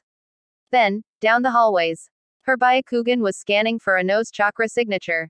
Fortunately, during this time of the day, not many visitors or staff were in the hospital. It took her some time before Hinata spotted the signature. It's very weak. But still, it had a nose characteristics, resembling a bright warm ray of light. Hinata had to be quick and careful to reach a nose room. After spotting 2 guards in front of a nose room, Hinata stopped and thought about ways to enter. Knocking the guards out might cause noise and call for reinforcements. Therefore, Hinata decided to use a henge to transform her appearance into Tsunade. With confident steps, she passed the guards, nodded, and entered. Both guards let her in without further questions. After entering the room, Hinata dispersed the henge. Only the weakly flashing lights from the machines were blinking. Apart from that, the room was completely dark. Ino was lying in bed, not moving, not reacting. Seeing Ino unresponsive made the tears well up in Hinata's eyes. This was the result of her actions. Her fault. Ino. But then, Hinata spotted him. It felt like somebody clenched her heart in a stone-hard grip. A nasty shiver ran down her spine. The little Neji was sitting on the corner of Ino's bed. A small smile trembled on his pale lips. His quiet chuckle rang in Hinata's ear. I knew you'd come back for me. Chapter 11. Crawl back inside the hospital room was almost completely dark except for some monitors flashing weakly. Hinata spotted the little Neji sitting on the corner of Ino's bed. I knew you'd come back for me. His ice-cold eyes focused on her. Hearing his voice again made Hinata's legs wobbly. She frowned. When she had learned that Ino was still alive, she had realized that there might have been a connection. It wasn't a coincidence that she had stopped hearing the little Neji after the night at the Yamanaka house. He had been with Ino all the time. Somehow he had been torn out of Hinata and stuck with Ino. I waited just for you. Hey. Little Neji smirked at her. You missed me. No, I didn't, Hinata whispered, shaking her head firmly. Little Neji jumped down from the bed and took some steps towards her. Intuitively Hinata wanted to run. Run far away and never look back. With every step he came closer, she felt like darkness was closing in on her. But you came back for me, didn't you? You know why I came back. Her light eyes shifted to Ino lying in the hospital bed. It was the only way. She couldn't let Ino suffer when she was the one who was responsible. Slowly, Hinata walked to Ino's bed. Little Neji was walking beside her. Sure. He tilted his head slowly. The sweetness of his voice resembled sticky honey on a trap for animals. After reaching the bed, Hinata sat on top of it, leaning down to Ino. Ino's dry skin on her face and lips showed she was in pain even if she wasn't moving. Hinata swallowed at the sight of her friend. I'm so sorry, Hinata whispered, patting Ino's forehead. Ano's eyes were closed, and she didn't move. Little Neji tiptoed around Ano's bed and sat on the other side of it. When Hinata turned her head to him, he reached for her face. His cold fingertips stroked over her lip for a second, sending a terrifying shiver to her skin. Hinata, I was just protecting you. The little Neji spoke in such a tender tone that she would have believed him if it hadn't been for the past incidents. Hinata jerked her head away. I'm here to help Ino. Let her go. Whatever you say. He purred and cupped her cheek with his cold hand for a long second. Looking at him, she realized he got exactly what he had wanted. His target had never been Ino. A deep sigh escaped Hinata, and she closed her eyes. So will you come with me? Of course, I will. He nodded slightly, his long brown hair was shaking. I missed you too. Still smirking, the little Neji reached out his hand to her. Hesitantly, she mirrored his movement and took his hand. The touch felt dry and cold as stone. Hinata winced. Putting his other small hand in front of his mouth, little Neji chuckled softly. After letting go of his hand, Hinata placed her hands above Ano's torso and performed a simple medical jutsu. Her Byakugan focused on the tiny tenketsu in Ano's temple. With her gentle fist, she activated the point. She tried to combine the knowledge she had learned from the Yamanaka scrolls and the Hyuga scrolls. Her goal was to establish a short connection to Ano's mind. It was nothing complex because it mainly depended on whether the subconscious inside of Ino would come out. Come on. Please wake up, please. Snuggled into Akamaru's soft fur, Kiba was sleeping peacefully. His hound's back served him as a cushion. Suddenly, Kiba heard a knock on his window. He blinked and opened his eyes. As he looked to the window, a dark shadow appeared in it. Ah! Kiba shouted. Damn, Shino. I almost died. Maybe you should consult a med nin on that matter, Shino suggested quietly, sitting in the window frame. PF. Whatever. Kiba glared at his friend. What do ya want? Hinata is back. Shino's figure disappeared from Kiba's window. What? Instantly Kiba jumped up from his bed, reaching for his trousers and jacket. Couldn't ya say it right away? Come, Akamaru. It took him only a minute to get ready and jump onto Akamaru. Ino, wake up. Hinata clenched her teeth. She was still trying to get inside Ano's head. After trying different combinations, she wasn't sure which one of the jutsu succeeded. Nevertheless, it was just as if something broke through a wall. She thought to see a shadow emerging from Ino, sliding on the ground and crawling into her own body. Ano's eyes snapped open, and she gasped for breath. Hinata, on the other hand, experienced an awful headache. She fell on her knees on the ground, holding her ears with her hands. It hurt like hell. Her head felt as if it was about to break. It cleared after a few seconds. Hinata blinked and saw the little Neji crouching next to her. He put his finger against her forehead and lightly tapped it. Were you lonely without me? His lips curled into a smirk. Hinata stood up slowly, her eyes observing him carefully. Something felt like pulling her down from the inside. She felt the change. A feeling like her blood was infused with a toxic liquid. A feeling like something dark had crawled back inside of her. Even without seeing him, she would have sensed that he was back in her body. A quiet cough interrupted her thoughts. Hi Hinata. Ino mumbled weakly, trying to sit up. You look awful, she sighed. Did you bathe in mud? Ino, you're awake. After walking towards Ino, Hinata sat on her friend's bed. Tears welled up in Hinata's light eyes. I'm so sorry. Stop. Ino whispered, reaching out her hand to Hinata. I had him in me for some time. And I kinda understand. But still, you should have come to me first. I know. I was scared. Hinata took her hand and held it tightly. I hurt you. It was my fault. Her lips trembled. Come on. Ino sighed, shaking her head slightly. Yeah, you're not much of a talker, always keeping everything to yourself. You should have just spoken up. Maybe I could have helped you. I would now, but I'm way too weak right now. And I need to do some research. She stopped for a second and turned her head in the direction where little Neji stood. I saw some things from your past. Hinata looked at her with wide eyes. She had no idea what Ino saw and wasn't sure she wanted to know. I'm so sorry. It's all. Stop it. Ino chuckled a little, pulling Hinata into a small hug. I know you didn't mean it. But please talk to me next time. There's no need to do it all on your own. Alright. Hinata nodded into the embrace. I started hearing him and needed more information on it. After they released the embrace, Ino went silent for a while. Her fingers played with a strand of her blonde hair. But why all of a sudden? You never had problems with your subconscious before, did ya? And no. It started after Neji's death. After Neji's death, Hinata knew that she had left out information once again. It was time to say it out loud. I started to hear the real Neji. I hear two Nejis. The real Neji. Ino's green eyes widened. What do you mean? They exchanged a long glance. Finally, Ino broke the silence. You really mean your cousin is inside of you? Yes. At that moment, Hinata sensed ninjas running towards the hospital. They know about me, I have to go. She pulled the scrolls out of her bag and placed them on a chair next to the bed. Then, she stood up and walked to the door. Before leaving, she turned around and bowed. Please forgive me, Ino. Hinata, listen to me. Ino frowned. I think being with me made it worse. You gotta be cautious. Hinata cast a sideways glance at little Neji standing next to her, holding her hand. A sweet smile appeared on his face. Vicious. Ino gritted her teeth. Her turquoise eyes were clouded by a look full of concern. Hinata nodded slightly. I will. Thank you, Ino. Goodbye. Take care, Hinata, Ino whispered before Hinata left the room.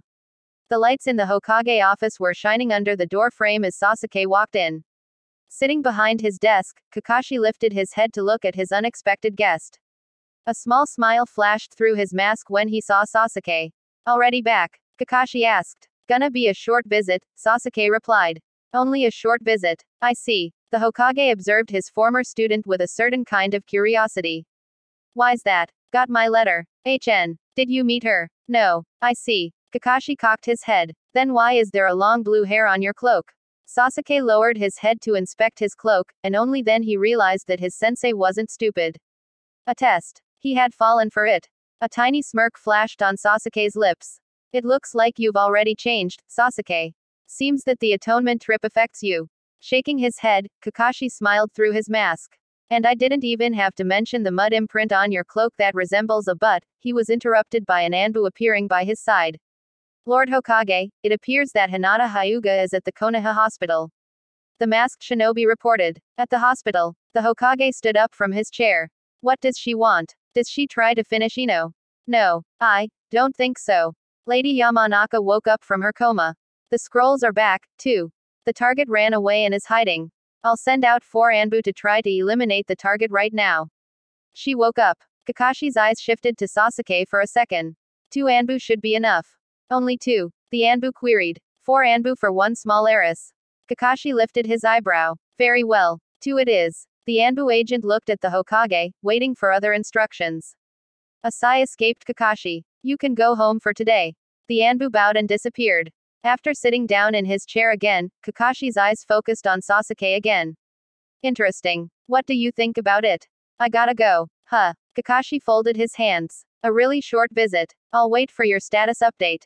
And remember not to. Before he could finish, Sasuke was already gone. Harm any Anbu. Meanwhile, Hinata was running down the corridor, passing an intersection, when she heard a voice. Well, look who's back. If that isn't someone enjoying knocking out her friends. She stopped. After turning right to look at the source of the familiar voice, her eyes widened when she spotted her friends. Kiba, Shino. She beamed at them. You came back. Shino's voice was calm, but some of his bugs crawled fast up and down his neck. You know, Hinata. Little Neji's voice made Hinata's eyes focus on him standing between Shino and Kiba. Her smile vanished. I am wondering. We'll come with ya, Hinata. Kiba's voice was only a quiet voice in the background as Hinata concentrated on Neji. Which one would you like to kill first? The puppy. He looked up to Kiba. Or the beetle? He turned his head right to grin at Shino. Whom will you choose? Hinata felt her blood freezing in her veins. Slowly, she shook her head. Little Neji turned his head to her again. The puppy would whimper when you make the final move. Hinata stared at Kiba, observing in slow motion how his mouth was moving as he was speaking to her. She didn't listen. And the beetle would stay silent but look at you with his sad, dark eyes. Little Neji snickered. Clenching her teeth, Hinata drew her fingernails into her palms. He was making her sick. His cruelty was unbearable. You'd like that, wouldn't you? Stop. Shut up. Hinata shouted. Her voice filled the corridor. Kiba opened and closed his mouth in surprise. Shino appeared calm, but he tilted his head slightly, and some bugs ran over his forehead. Both stayed silent for some moments. Huh. Kiba glanced at Shino first as if he wanted confirmation that he hadn't said something wrong. Shino gave him a nod, and Kiba turned to Hinata again. Realizing that her friends thought she had meant them, Hinata was about to explain everything, but then her gaze shifted to little Neji standing between her friends. A painful realization hit her again. She had to go without her friends. Further, to prevent them from following, she had to act. There was no other way. Little Neji had a slight smirk on his face. Oh, I see. You are making this interesting. Kiba, Shino. Hinata straightened up her back, taking her fighting stance. Her eyes focused on the small frame of her little cousin standing between her friends. She concentrated on what she was about to say. The words lay like pins on her tongue. You really think that we were real friends? Our group, everything was set up from the beginning. We were forced to be a team, so we were one. The war is over. There's nothing to bind us. Do you really think there is even one single thing we have in common? I said it before, I spared you once but won't spare you twice. Stay out of my way. Stay out of my life. Stay away from me. Hinata, you can't be, Kiba started, but she interrupted him. Can't I? I can be whatever I want. You keep getting in my way. I never wanted to have anything to do with you. It was all just a face I put on. She had made sure not to look into their eyes. But then she couldn't help it, and her light eyes scanned their faces for some seconds. She shouldn't have done it. 100 invisible metal rods were piercing through her heart. Her ability to read people's eyes was a damn curse because she saw all that hurt inside her friend's eyes. I'm so sorry, but this is the only way to keep you safe. So I have to take it. To prove her point, Hinata infused her hands with chakra. Then she walked right through the gap between Shino and Kiba. Both didn't move as she just passed through the hole, the place where she would have usually stood. Farewell. It was only a whisper she managed to produce. It hurt more than any physical attack she had ever encountered. However, she had to stay strong. She concentrated on staying cold and calculating to fulfill her goal, to cut her friends off to save them from herself. Her teammates stood there, frozen after her speech. Hinata started running. Suddenly she heard Kiba shouting after her, "What does the Uchiha want from you? Be careful." His voice echoed after her. With his sharpened senses, he surely smelled Sasuke on her. And even now, her friend was concerned about her. She finally allowed her tears to stream down her face.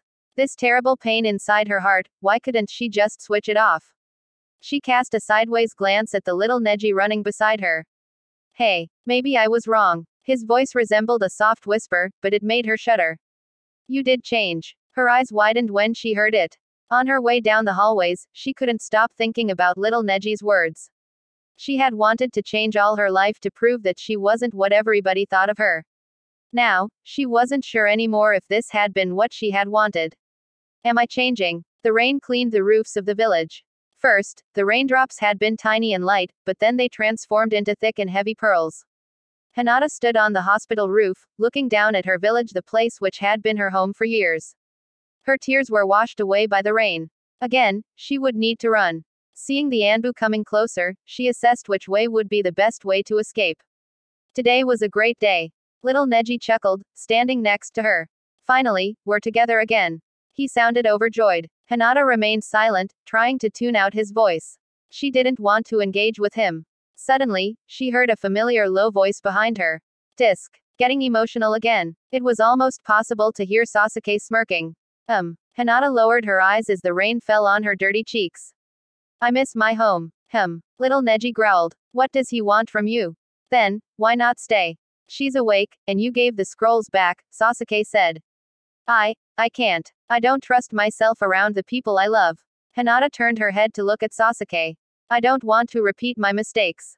And he's back. She looked to her side, where little Neji was standing. I am changing. I hurt my friends multiple times. And I hurt innocent people who had nothing to do with all of it. Sasuke remained silent. The two seemed frozen on the roof with the rain covering them. Hinata looked up to the sky. If I'm stripped of everything, my name, my home, my dreams and goals, my friends and family, she stopped to swallow, what is it that is left behind of me? If I cut all my bonds, all the things that used to make me who I am, what is it that remains? She lowered her head again and watched Sasuke. Their eyes locked after some time. Maybe he had an answer to her question. After all, he had been a rogue for years. He had left everything behind. The essence, he replied in a calm tone, sounding almost smoothing. Hinata's eyes widened. The essence. It's what stays behind. Whatever that might be. She nodded slowly, thinking about his reply. Her Byakugan saw that more ninjas were approaching the building. Clan members, for sure. It was arrogant of her not to run instantly. But at that moment, she felt indifferent about everything because the pain after hurting Kiba and Shino was rotting in her chest. Sasuke took a step towards her. We have to go. Hinata turned to him. Sasuke, what are you using me for? He said nothing for some time, walking closer to her. Her eyes were focusing on him, following his motion. What did he want from her? Despite her shyness and timidness, she wasn't naive, and her friends were right. There must be something he wanted in return. Nothing. Sasuke's reply sounded cold as ever, but there was something in his voice. Then, why are you helping me? Hinata asked quietly. Already told you I'm atoning. He shrugged his shoulders. You can repay me later. I can't offer you anything in return. I have no clan, no money, no reputation, nothing. Even though she tried to keep her voice calm, she couldn't hide the tremble in it. There is nothing I could offer you. It's fine. I don't understand. You need help. I offer you help. Take it or leave it. A long silence followed. Hinata turned away from him, scanning the area. What other options did she have? Little Neji snorted. He's using you, Hinata. You know it. Meanwhile, Sasuke summoned Garuda. After patting its head, he turned to Hinata. Coming. She approached him in the gigantic hawk. Why yes. You're going to clean this mess, Hyuga. Sasuke pointed at the mud stain on his cloak. Oh. A cheeky smile enlightened Hinata's face as she inspected the muddy butt print she had left on it. I'm so sorry for that. Sasuke shook his head at her obviously dishonest apology.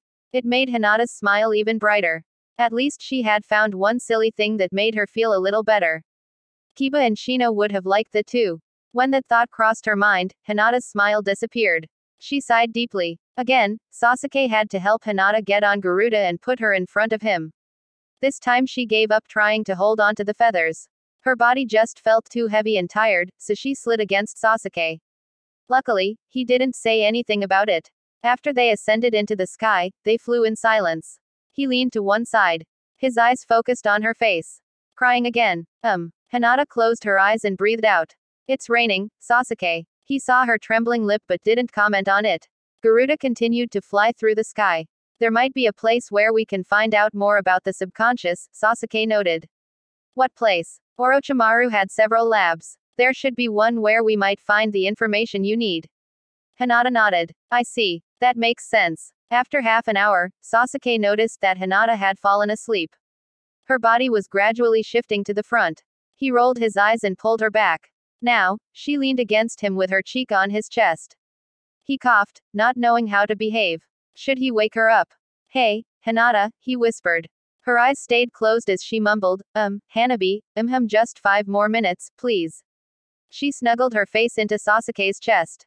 It seemed she had a pleasant dream because her lips were curled into a smile. Sasuke stared at her for some time.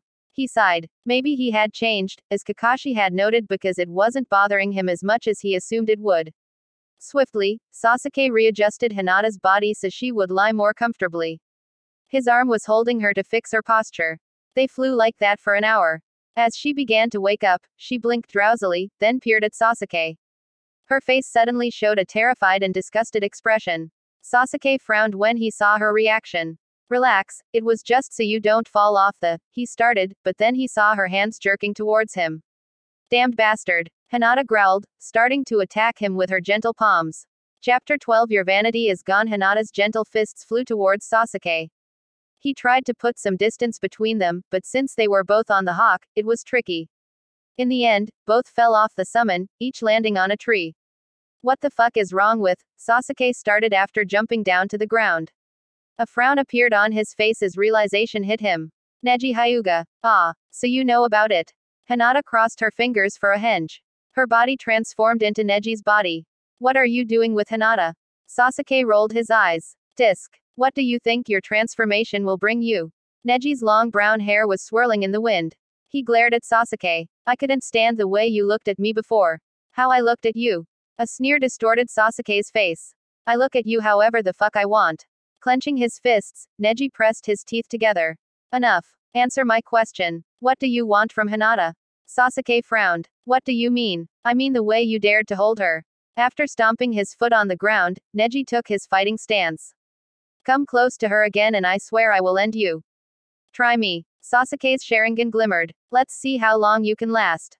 Neji clenched his jaw. Hey, still the same arrogant rat you used to be. But I see that you lost one arm, so let's see how that affects your close combat. As I recall, you were weaker than Lee at the Chunin exams. Careful, Hyuga. If you don't want me to beat you up inside your cousin's body, you better shut up. You damned, Neji growled quietly. Hey, you know, I was in the squad when we tried to recover you when you decided to become a traitor. I almost died back then. Naruto should have just forgotten about you. Sasuke glared at him. You really are Neji, you're wasting my time. Neji scowled. Speak up. Why are you with Hinata? What do you want from her? A tense silence followed as the two were caught up in a staring battle. Nothing, Sasuke replied calmly. You should be grateful. I helped your cousin. You helped her. Neji huffed loudly. Then, he narrowed his eyes. Why would you do that? Ask her. Sasuke shrugged his shoulders. I can't ask her anything right now, otherwise I wouldn't be talking to you. Neji almost spat. You, showing his disgust. The only two voices I'm hearing are yours and another one. And I don't trust either of them. Sasuke remained silent. Talking to you makes no sense. Neji shook his head slightly. Then he lifted his head and growled, Don't dare to approach Hinata again. I strongly advise you to stay away from us. After taking a look around, he started to sprint away from Sasuke. Sasuke ran after him. Your cousin already tried to run from me, and it didn't work out. Why do you think this would suddenly change? At that very moment, Neji stopped and turned around to face Sasuke again. A dark shadow appeared on Neji's pale face, his voice sounded a little higher pitched than it usually did. She tried to run, and you chased after her. So you little piece of shit did abduct her. Stopping in his motion, Sasuke rolled his multicolored eyes. I did not abduct her. You just admitted it yourself when you said she tried to run from you. Neji looked down on himself. Explain to me why she's covered in mud. It looks like you pushed her on the ground after hunting her down. Maybe your cousin just likes to be dirty. Sasuke asked, deadpan. Fretting and fuming, Neji sprinted towards Sasuke, starting to distribute hits, forming a globe of chakra around himself. To dodge the attack, Sasuke teleported onto a tree. I told you to stop attacking me if you don't want me to harm your cousin's body. I promise I'll win. Neji clenched his jaw. What do you want from her? We made a deal. I'll accompany her. A deal. Neji's light eyes widened. You made a deal with her. Sasuke gave him a slight nod. So, what was your deal? Neji snarled. He reminded Sasuke of a wild animal trying to protect its cubs. Helped her to Konoha and to get away. She'll repay me in the future. She'll repay you. Neji repeated slowly, his eyes filled with resentment. What payment are you talking about? We'll see. You'll see. Neji's voice trembled for a second. Don't tell me you want to use her for your despicable plans to restore your clan. Sasuke scowled at the accusation. You Hyuga do have the dirtiest minds. Answer me, Uchiha, Neji groaned, getting ready to use his gentle palms. Is that your plan? No. It seemed to smooth Neji's mood for the moment. His posture relaxed a little bit. I am away for a few days, and my cousin makes a deal with Konoha's most wicked shinobi. Quote. Sasuke knitted his eyebrows, remaining silent. He jumped down the tree and stood in front of Neji again. Talking to that Hyuga proved to be far more annoying than speaking with his cousin. How could they even be related? Neji walked closer to him. Explain what happened. Talk to her. As I said, I cannot speak to her right now, thus I am asking you. Neji's frown deepened. Where did you find her? Sasuke shrugged his shoulders. In the woods. Met by accident. By accident. Interesting coincidence. Neji narrowed his eyes. Why did you meet her? Damn, are you deaf? Told you I met her by chance. I'm atoning, so I was nearby. Neji's eyes were attentive as he watched Sasuke. I can see that you're lying. And I can see you pissing me off. Evil bastard. Neji smirked slightly. Alright, what's the plan, then? Looking for information at Orochimaru's lab. Alright, just tell me where it is. We don't need you to go with us. Neji gave Sasuke a brief nod. She'll pay you back after all this is over. Tisk. A sneer flashed on Sasuke's face. I do what I feel like. Right now, I feel like going with her. It's still her decision, isn't it? Neji glared at him. If I find out that you tried to touch her, I swear I'm going to tear you into pieces. Whatever. Sasuke shrugged his shoulders. Now, make yourself useful and get us some food. I should bring you food.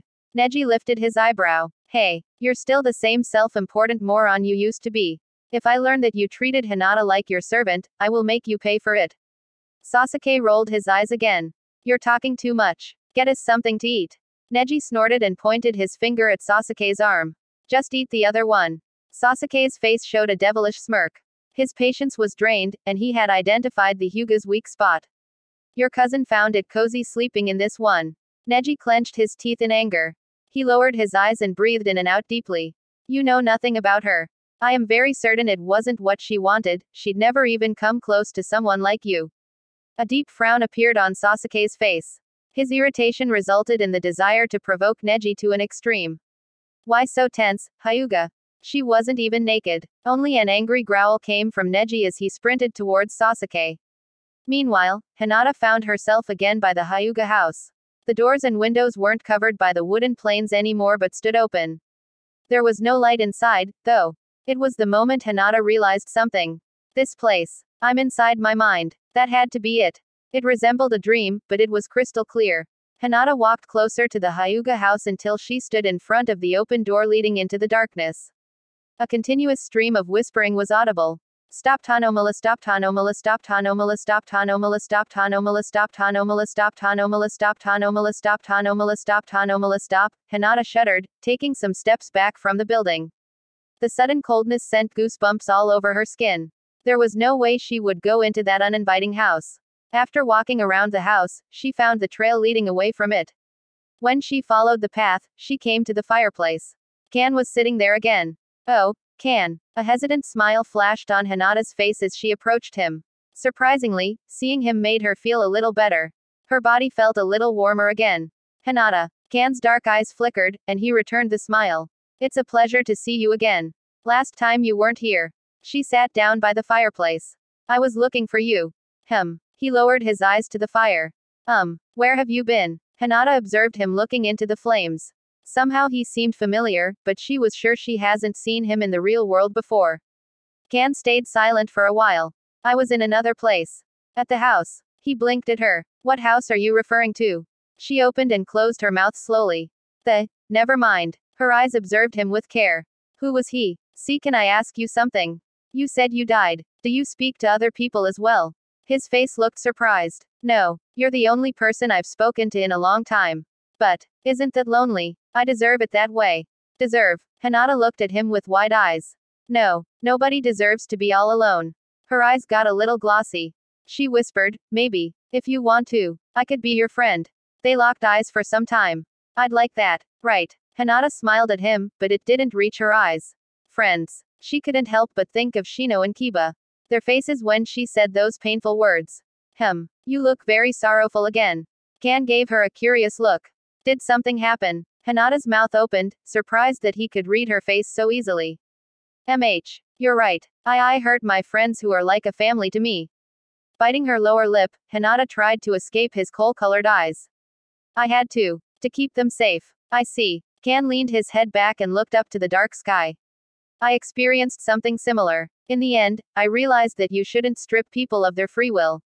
It leads to nothing but more pain. Free will. He nodded. Our free will is what gives us control over our life. Hinata peered at him. She wanted to know more about him. Who was he? She had to find out what his story was. What did you do? Speaking about it seemed to be difficult for him. I tried to force my will on my brother. It seemed to me that this way would be the best for him. You decided for your brother. Yes. But he wasn't free that way, she mumbled. He nodded, his long dark hair shaking slightly. They sat in silence for a while until Hinata realized something. You manipulated him because you thought you knew what's best for him. Yes. Everybody should be free to choose their way, and we should respect their free will and decisions. A slight smile flashed on Kan's face as he turned to Hinata. Right. Hinata looked down on her feet. I suppose that older siblings often think that they need to lead the way. I know that myself. I wanted my sister to be the clan leader. And my brother wanted to trade his life for mine. Kan drew his eyebrows together. Yes. But if your free will collides with somebody else's will, who's right and who's wrong? Hinata stroked her chin. That's indeed a very good question. Hinata sighed, thinking about her friends. Did she force her way on them instead of trying to include them?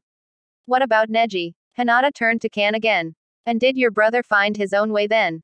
He tried, and he still does. Kan tilted his head. And I try to stay out of his way. Hinata was about to ask something, but she got pulled out of her dream exactly at that moment. A painful headache greeted Hinata as she woke up. She blinked and saw Sasuke crouching above her. His multicolored eyes were focused on her. A frown covered his face, and he was clenching his teeth. His chakra was spiking like he was ready to attack. Want more? Sass Sasuke. Hinata sat up and rubbed the back of her hurting head. What happened? Hinata. Sasuke narrowed his eyes. She couldn't help but blush a little at his glance. Why yes. It's you. He groaned and stood up. Their eyes met for some silent seconds. You okay? Somehow his face showed a strange expression, Hinata noticed. It almost resembled guilt or remorse. Her head was pulsating. Did I fall off Garuda? No. Sasuke clenched his jaw. I had a conversation with your cousin. Neji's back. A bright smile enlightened Hinata's face. It took her some time until she recognized that Sasuke looked different. His arm appeared slumped. What's with your arm? After activating her Byakugan, Hinata knitted her eyebrows. The Tenketsu in your arm and chest are deactivated. Did you two fight? Remaining silent, Sasuke turned his head away. Wait. Hinata slowly got up, her legs shaking. Did you knock me out? I warned him multiple times. Hinata pressed her hand against her forehead and winced in pain. But it's my body that hurts right now. Observing her pained facial expression, Sasuke mumbled, he transformed into himself. A puzzled look appeared on Hinata's face. She didn't understand how that was relevant. Okay. Some seconds passed, but then Sasuke grumbled, sorry. Hey, alright. With a cheeky smile on her face, Hinata sighed, dusting off her knees. You two are gonna be the death of me. Now, let's see how Neji hit you. She tilted her head as she inspected the chakra points in Sasuke's body. Can you do something about it? Sasuke's attempt to move his fingers failed miserably. With her glance still pinned to his arm, Hinata shook her head. I'm afraid I can't. Neji really did a good job. One more point, and you'd be knocked out. But don't worry, it will be fine in some hours. What did you fight about? Sasuke turned away from her, not answering her question. Why would they spar at all? Observing him closely, Hinata lifted her eyebrow. It wasn't unexpected that her cousin would be suspicious of Sasuke first, but she didn't think they would jump at each other's throats right away. At that very moment, Sasuke's stomach rumbled loudly. We should eat something. Hinata looked around, her Byakugan still activated. There's a river not far from here. I'll catch us some fish. I can do it myself.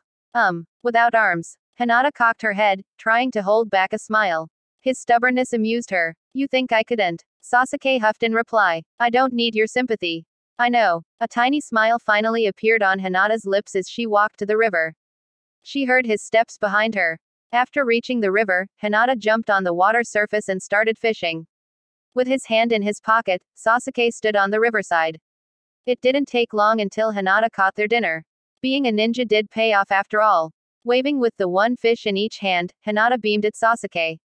He gave her a hesitant nod. As she made her way back to the riverside, she spotted little Neji standing at a tree behind Sasuke. All alone. His voice was soft and sweet. No friends. No one left. Except for me. Hinata's smile vanished. Seeing and hearing little Neji made her feel cold and gloomy. His words pierced her heart because he knew she had cut her bonds with her friends and would never see her family again. What? Sasuke interrupted her thoughts. Hinata's slightly glossy eyes focused on him. What is it? She gulped. Nothing. His eyes searched for something in hers. You're weird. Okay. Confused by his sudden verbal jab, Hinata lowered her eyes. Weird. This was exactly how everybody had always seen her, and she knew it would never change. She had always been the weird, weak, and invisible girl. Little Neji snickered softly. Speak up, Sasuke grumbled. Hinata opened and closed her mouth. Usually people babble all day long, about pointless things, he muttered, his face blank. But you rarely talk at all. Hinata didn't understand what he meant or tried to say. I guess that's just how I am. Tolerable. A tiny smirk flashed on his lips. Suddenly, Hinata felt a bit warmer, though she couldn't tell why. It resulted in her being willing to talk about what made her sad in the first place. Do you feel lonely sometimes? He shrugged his shoulders. Learn to deal with it. I see. His reply made her smile a little bit. Somehow it comforted her that he didn't say no. After lighting a small fire, they sat down next to it. First, Hinata seasoned the fish, and then she put it above the fire. They sat in silence, and Hinata sensed that Sasuke was still irritated because he couldn't move his arm. Don't be mad at Neji. I'm sure he didn't mean it. I'm sure he was just surprised. Sasuke's eyes hardened. How do you know? He's my brother. A knowing smile flashed on Hinata's lips. He can appear a little cold sometimes, but he really isn't. He's a good person. He's just a jerk. After shaking her head, Hinata chuckled a little. You two aren't that different, you know. So I'm a jerk. Sasuke narrowed his eyes. And no, you're both respectable shinobi, she said quietly. Sasuke's eyes widened a little bit, and he looked like he wanted to say something. However, Hinata stood up and checked the fish on the fire. It's ready. She started to pick up the fish from the fire. The tasty smell filled their noses. She reached out for him to take it, forgetting that his arm was still immobilized. Oh, I'm sorry. I'll help you out. Still, Sasuke remained silent, turning away. Hinata reached out her chopsticks with the food in front of his mouth to feed him. All right. Pulling his head back, Sasuke narrowed his eyes. I'll eat later. Smiling at his pride, Hinata wiggled the chopsticks with the fish under his nose. But it's warm and fresh right now. You can't move your arm, and I can. It's okay. Sasuke gulped. They haven't eaten for a day. His inner struggle was visible as he stared hungrily at the piece of fish. Of course, he didn't want to be fed. Especially, since he was known to be extremely proud. Since his chakra points were disabled, he couldn't even summon a shadow clone. Watching his intrinsic battle, Hinata put a piece of fish in her mouth. It's good. She munched. Obviously, her teasing was bothering Sasuke as he ground his teeth. His hunger seemed to make him even more irritated than he usually was. He tisked, suddenly eating like an animal. Hyuga. Is this a side effect of your subconscious? Hinata's ears flushed pink, but she didn't let this stop her. Still chewing loudly, she waved the chopsticks with another piece of grilled fish in front of his face, waiting for him to stop resisting. With a loud groan, Sasuke shut his eyes. Finally, he opened his mouth, and Hinata carefully placed the morsel inside his mouth. It's good, he grumbled while she was already reaching out with the next bite. Hinata tried to cover her winning smile. It was a strange scene, though. Some days ago they didn't even speak to each other, and now she was feeding him in the woods. The food seemed to help as Sasuke's eyes looked a bit softer. So why did you fight with Neji? Hinata asked as she prepared another piece of food and continued to feed Sasuke. While he was chewing on his food, she ate some of her own. Sasuke remained silent, his eyes showed his irritation. Whatever Neji had said or done had offended him. His strange silence confused Hinata for a second. Then, she decided to change the subject. There were more important matters. She needed more information. You said Orochimaru had experience in the field of the subconscious. Slowly, Sasuke nodded his head. What were you referring to? She put another piece of food near his mouth. He took a bite. His voice was suddenly very low. He placed his subconscious in the curse mark. We used the curse mark to resurrect him. The curse mark. Juinjutsu. Hinata muttered. Sasuke cocked his head. How do you know? The Hyuga have some experience with Juinjutsu. Hinata's eyes didn't leave his. How? How did you revive Orochimaru? With a piece of Kabuto's body. Kabuto. Why him? He's got Orochimaru's DNA. I see. Lost in thought, Hinata remained silent for a few seconds. Could I meet Orochimaru? A deep frown instantly appeared on Sasuke's face. Why? Maybe he knows more about it. Maybe he knows what I could do. No, he isn't trustworthy. We'll do it on our own. Sasuke seemed even more annoyed than usual. The two continued to eat. Hinata gave Sasuke the last bite of fish and held the bottle of water to his mouth so that he could drink as well. Thanks, he mumbled, almost inaudible. Sure. Hinata gave him a bright smile. A slight smirk appeared on Sasuke's face. Instantly, he turned away. Hinata lowered her eyes and her thoughts shifted to their plan. Her mind was running wild. The fact that Orochimaru experimented with the subconscious was crucial for her situation. As she was packing away the food and water, she finally heard a familiar voice. Hinata, don't tell me you just fed that nonentity. He deserved to eat like the animal he is, Neji grumbled. Hinata lifted her head and saw her cousin standing in front of her. Neji, you're back. When Sasuke heard her, he rolled his eyes. Next time, I'll make him feed me when he pisses me off.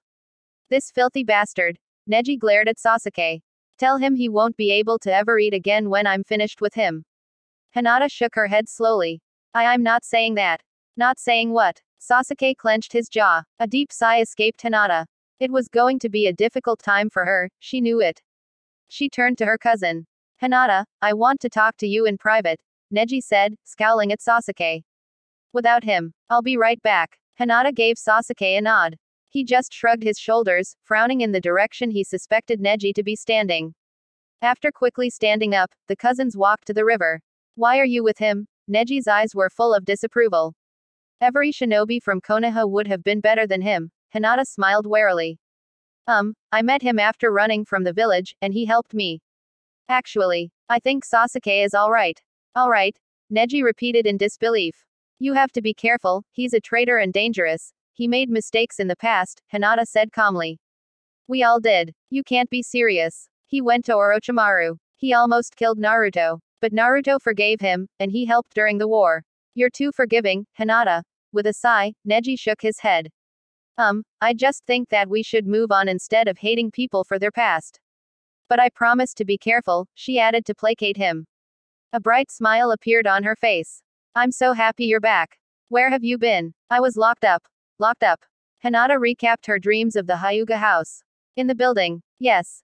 Neji frowned. It was almost impossible to do anything. It took me too much strength to fight the guards at the Yamanaka clan archives. I'm sure I broke several noses back then. The blood on me that night. Then, I needed all my strength to bring us home after the fight. After that, I couldn't escape and there was a blurred darkness. I tried to communicate with you, but it was difficult.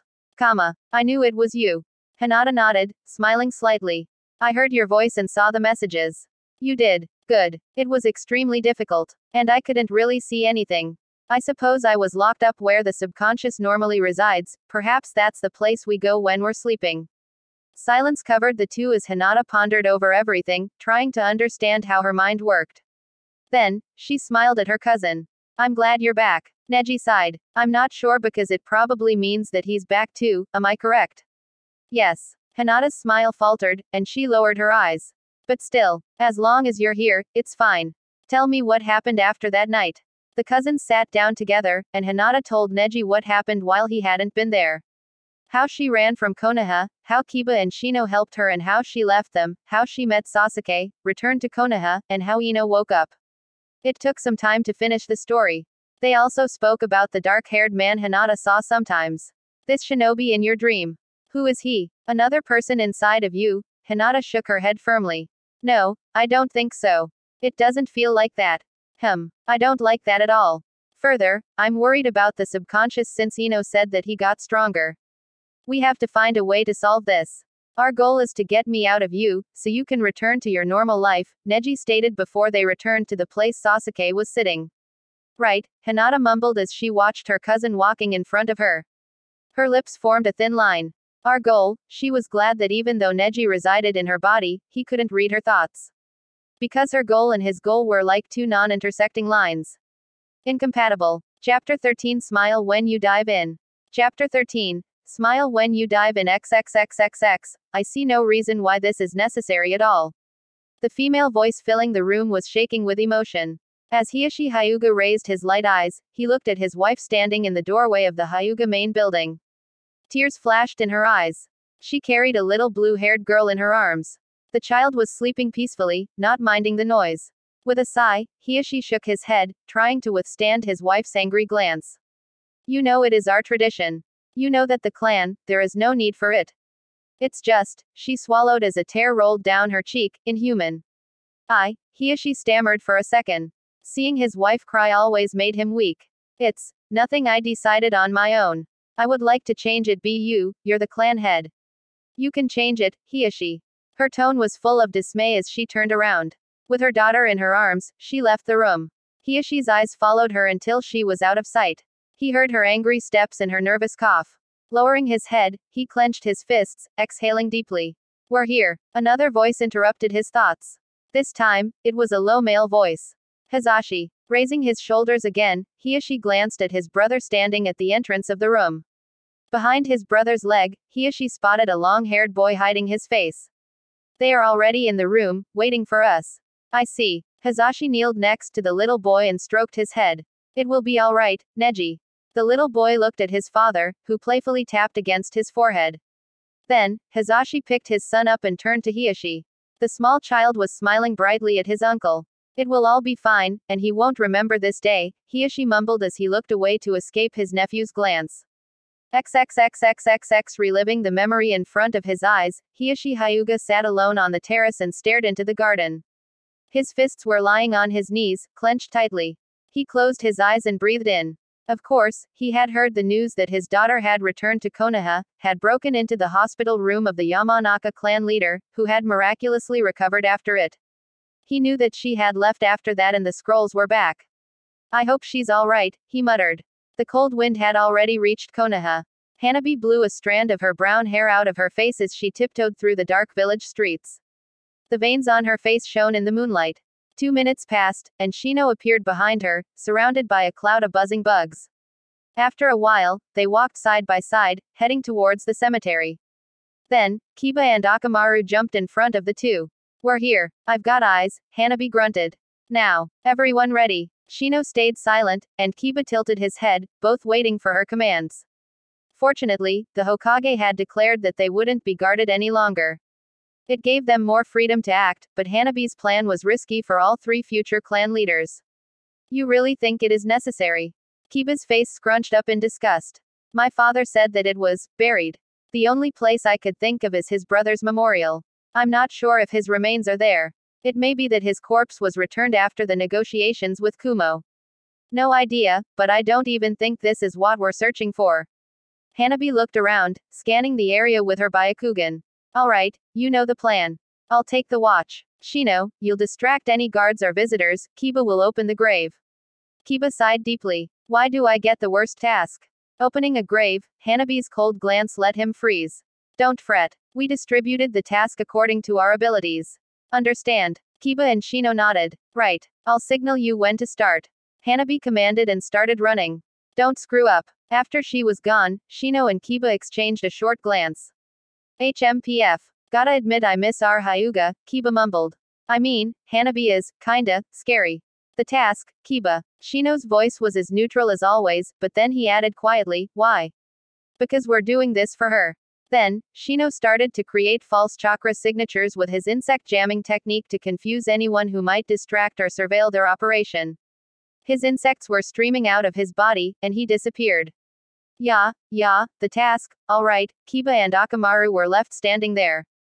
The upcoming task let Kiba shudder. He sat on his hound, and they started running. Hinata will owe us more than just one snack, Akamaru. As they arrived at the cemetery, Kiba scratched his head and turned to Akamaru. Listen up. If we open the urn, leave the bones alone, K. They aren't tasty and no toy, alright. Akamaru replied with a puzzled, woof, and Kiba groaned. Of course, his hound would bite into the bones. Kiba knew his luck. Some bugs landed on his cheek, and he knew it was the signal, so the two started sprinting down the cemetery. They knew which grave it was. It was an old one in the back of the place, hidden in some thorny bushes. Let's begin, Kiba grumbled and pressed his hands onto the stone. It would take only some minutes since Earth Release was Kiba's ability. Quickly, he removed the stone using his chakra. In the crypt underneath the urn, his eyes spotted a small wooden box with the Hyuga emblem on it. Kiba's eyes widened, and his canine grin flashed on his face. It was his lucky day since he wouldn't need to open the urn. After putting the box into his bag, he swiftly closed the grave with his Earth Release. It looked untouched again. You gonna get some tasty treat, Akamaru, he whispered as the two left the cemetery. Way better than human bones. Akamaru wagged its fluffy tail in excitement. After a very short nap, Sasuke and Hinata were wandering through the trees. It took some hours until Sasuke's arm finally recovered, and the chakra points activated again. The wind got stronger, howling against them. Riding Garuda was out of the question for the moment, so they continued walking on foot. Since she had woken up, Hinata heard no voices inside her head. Unfortunately, that meant Neji wasn't with her, and that left her disappointed. She hoped the nasty voice would leave him alone, but she knew that when she heard nothing, it meant that it would torment him. First, Hinata and Sasuke walked side by side, but as some time passed, she walked behind him. Her head hurt and her vision got blurry. It felt like the sun was piercing into her eyes. With every step she took, it became more difficult to keep her balance. What is it? Only now, she realized Sasuke had turned his head and stared at her. And nothing. Instantly, Hinata lowered her head, avoiding his eyes. A quiet sigh was audible. Hinata. Talk. She swallowed, concentrating hard on continuing their walk. It's alright. I feel just a little dizzy. Suddenly, Sasuke stopped and turned around. As Hinata wasn't prepared for him to halt so rapidly, she crashed into his chest. For some seconds, she remained in this position before taking a step back to regain some distance. Sorry. You have a concussion. From my spar with your cousin. He looked down at her. We'll take a break. No. Her flushed face showed a look of disappointment. I want to keep going. We have to reach that lab. Sasuke lifted an eyebrow. It takes at least 2 days to get to the lab. Your condition isn't getting better. Please, Sasuke. Let's continue, Hinata pleaded, her eyes filled with determination. He stared at her for a while. Several seconds passed as if it wasn't easy for him to decide. No. No. Hinata sighed. Her head hurt, and she felt exhausted. There wasn't even strength left to argue with him about it. Scared that it might be too late if they wouldn't hurry up, she wanted to reach Orochimaru's lab as soon as possible. Unfortunately, her body was not cooperating, and Sasuke wasn't known to be somebody to give in. Still, her eyes tried to convince him to go, caught up in a staring contest.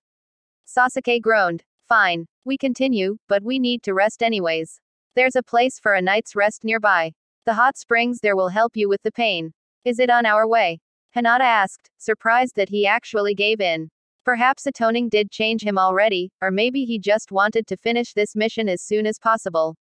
With a small smile on her face, Hinata nodded. Bathing in hot water instead of ice-cold water and sleeping under a roof would be a pleasant change. They continued to walk. Hanabi sprinted on the roof of the Aburame compound and climbed into the open window of Shino's room.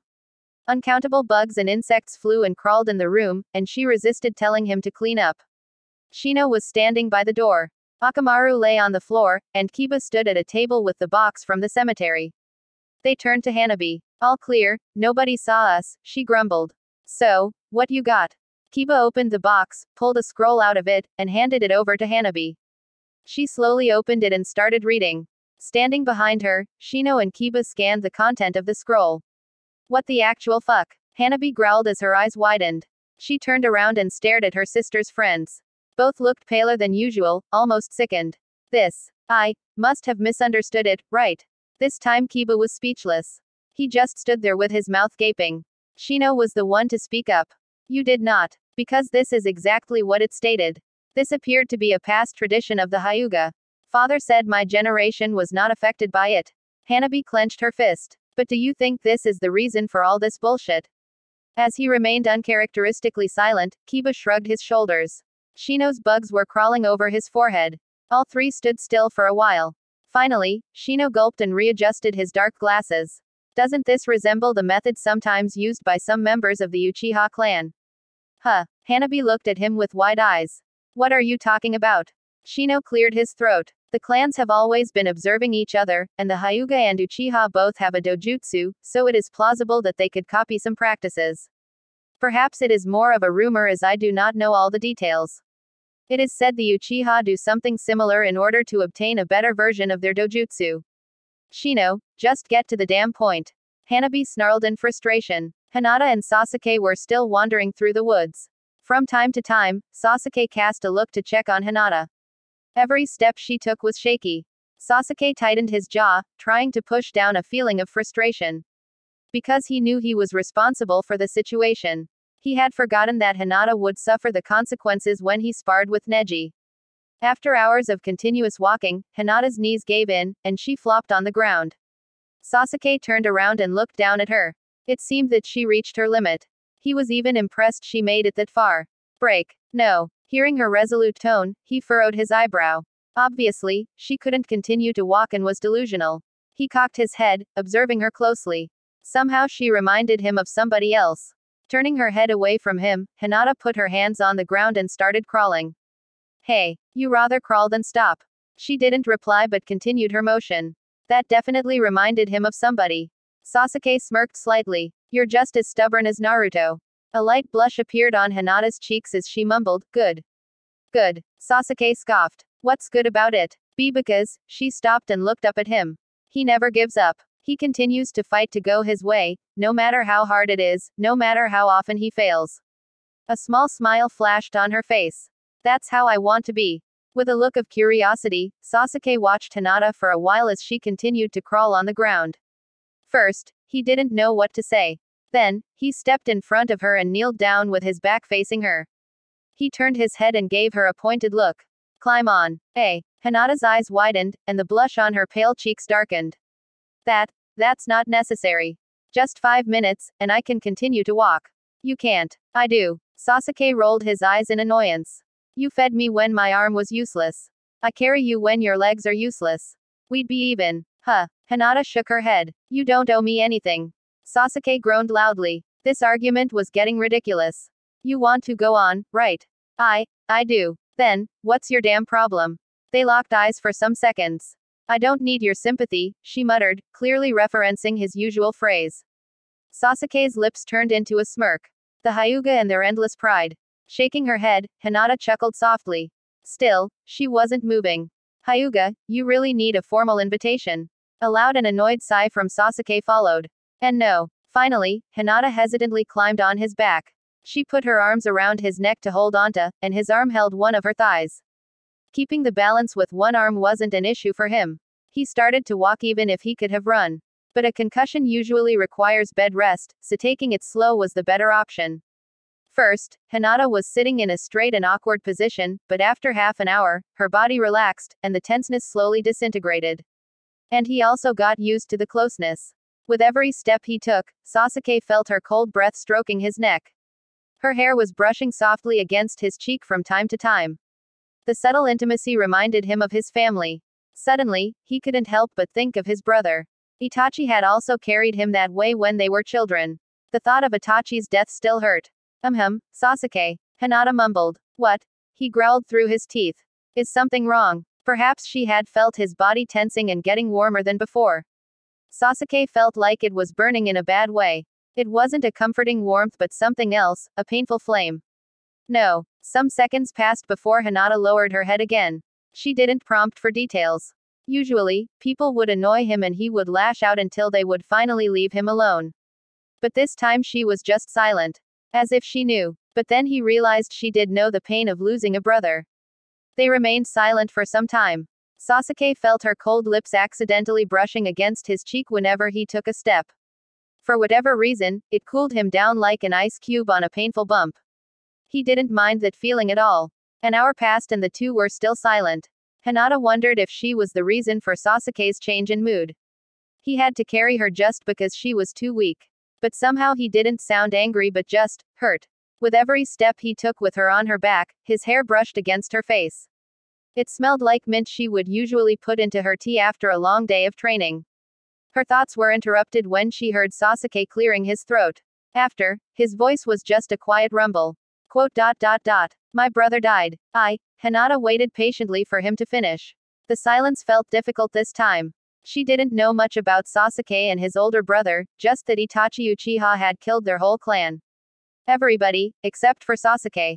In the end, Sasuke had killed him after his long quest for revenge.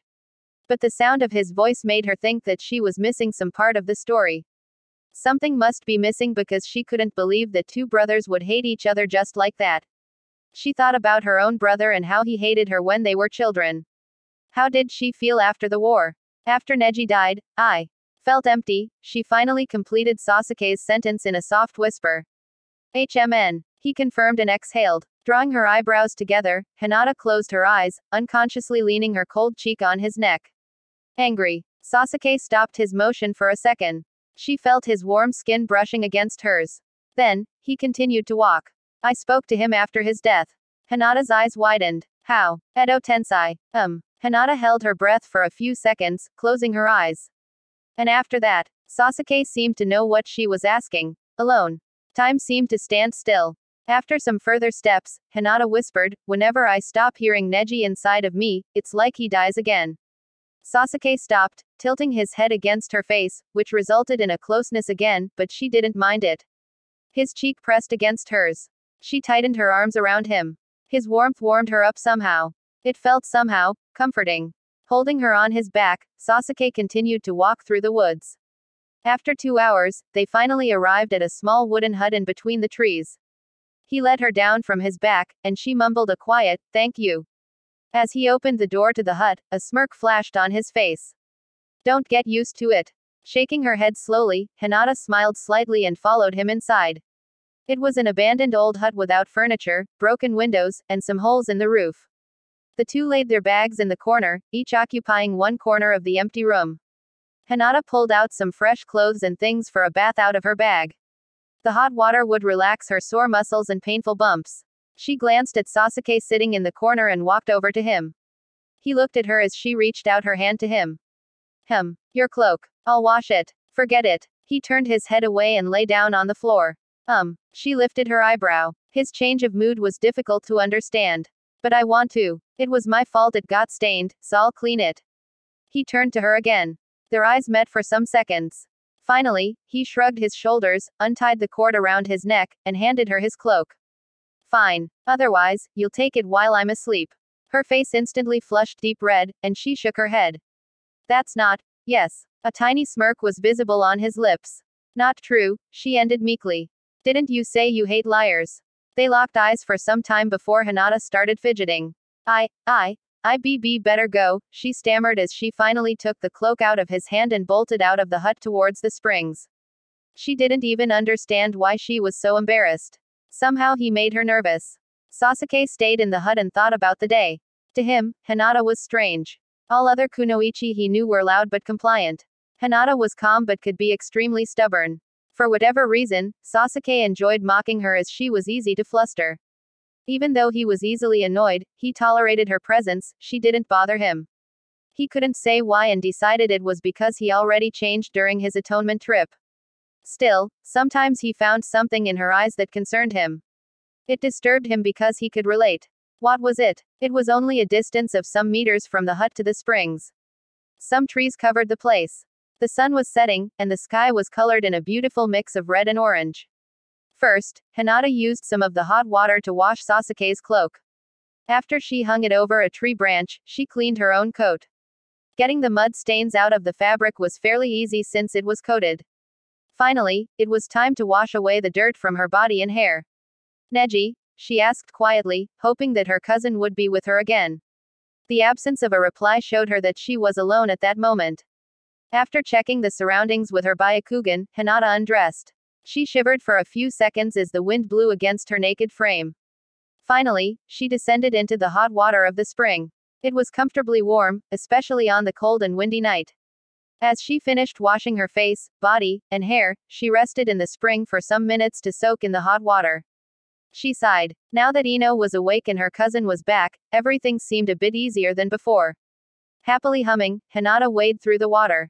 She wondered how it would all turn out. What she knew was that she wouldn't go down without a fight. Naruto wouldn't give up either. For a moment, she stood still and thought about Sasuke. His motivation to help her still puzzled her. Neji was suspicious of Sasuke. Maybe Sasuke was just trying to atone for his sins, and her cousin was too pessimistic. After all, Naruto trusted him and went so far as to get him back to the village. Since Hinata placed her trust in Naruto, it wasn't difficult for her to trust Sasuke as well. Perhaps he wasn't even that different from her. She admitted that it was nice not to be alone in this. Also, when he talked about his feelings, she could sympathize. Lost in thoughts, Hinata closed her eyes for a while to let herself soak in the warm water. It was comfortable and calming, a moment of peace.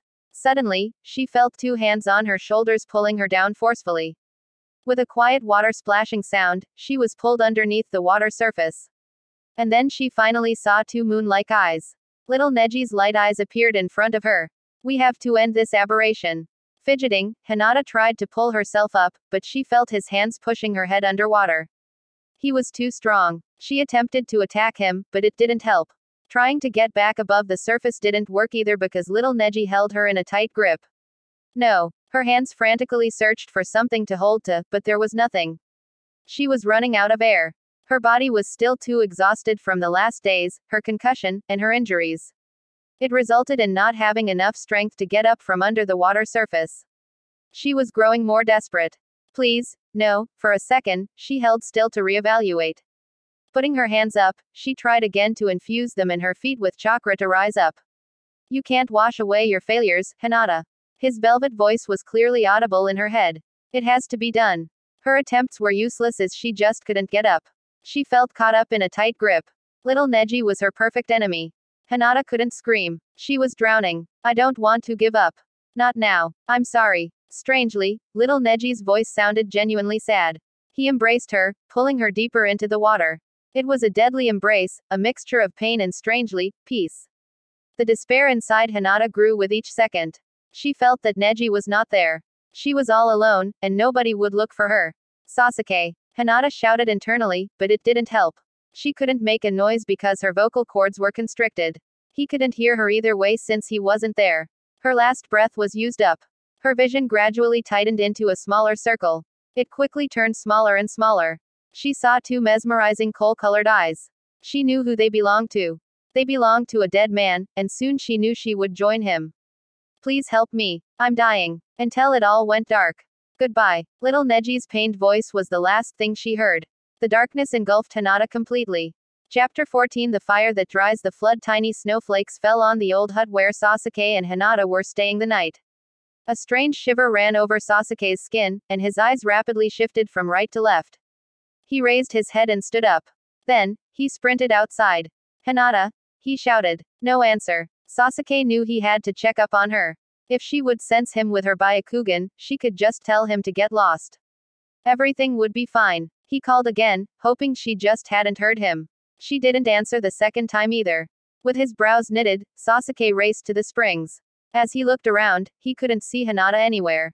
His Sharingan was scanning the place, but he just didn't see. A sprinkle of chakra was visible under the surface of one spring. In less than a second, Sasuke appeared at the spring and jumped into it, his arm quickly grabbing Hinata's lifeless body. After pulling her out and laying her on the ground, he leaned down and realized with horror that she wasn't breathing. Fuck. He had to revive her. A deep frown stuck on his face as he started pressing his hand on her chest. All ninjas knew the basic life-saving technique, 30 chest compressions, 2 breaths.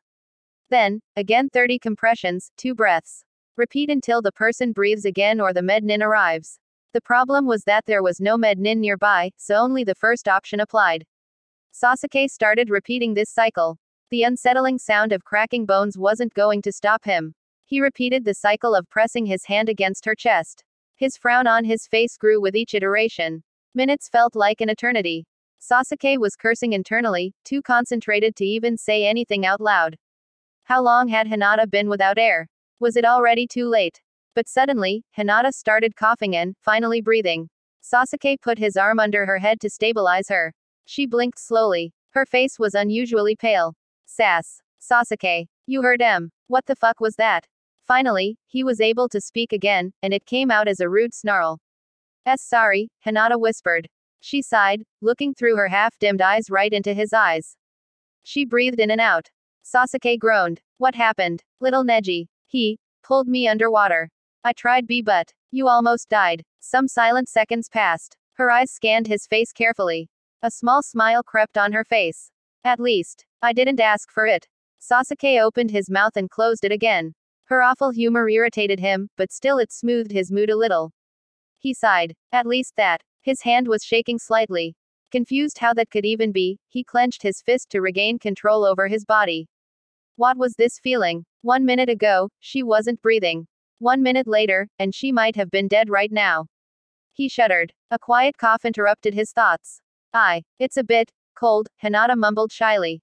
Only at that moment, Sasuke realized that she was completely naked. Carefully, he laid her head down, took off his shirt, and covered her body with it. Thank you. She closed her eyes again, her long lashes fluttered. So tired. Sasuke observed her. Had she fallen asleep? Or was it something medical? Some moments passed before he got uneasy. To check whether she was still breathing, he leaned down to her.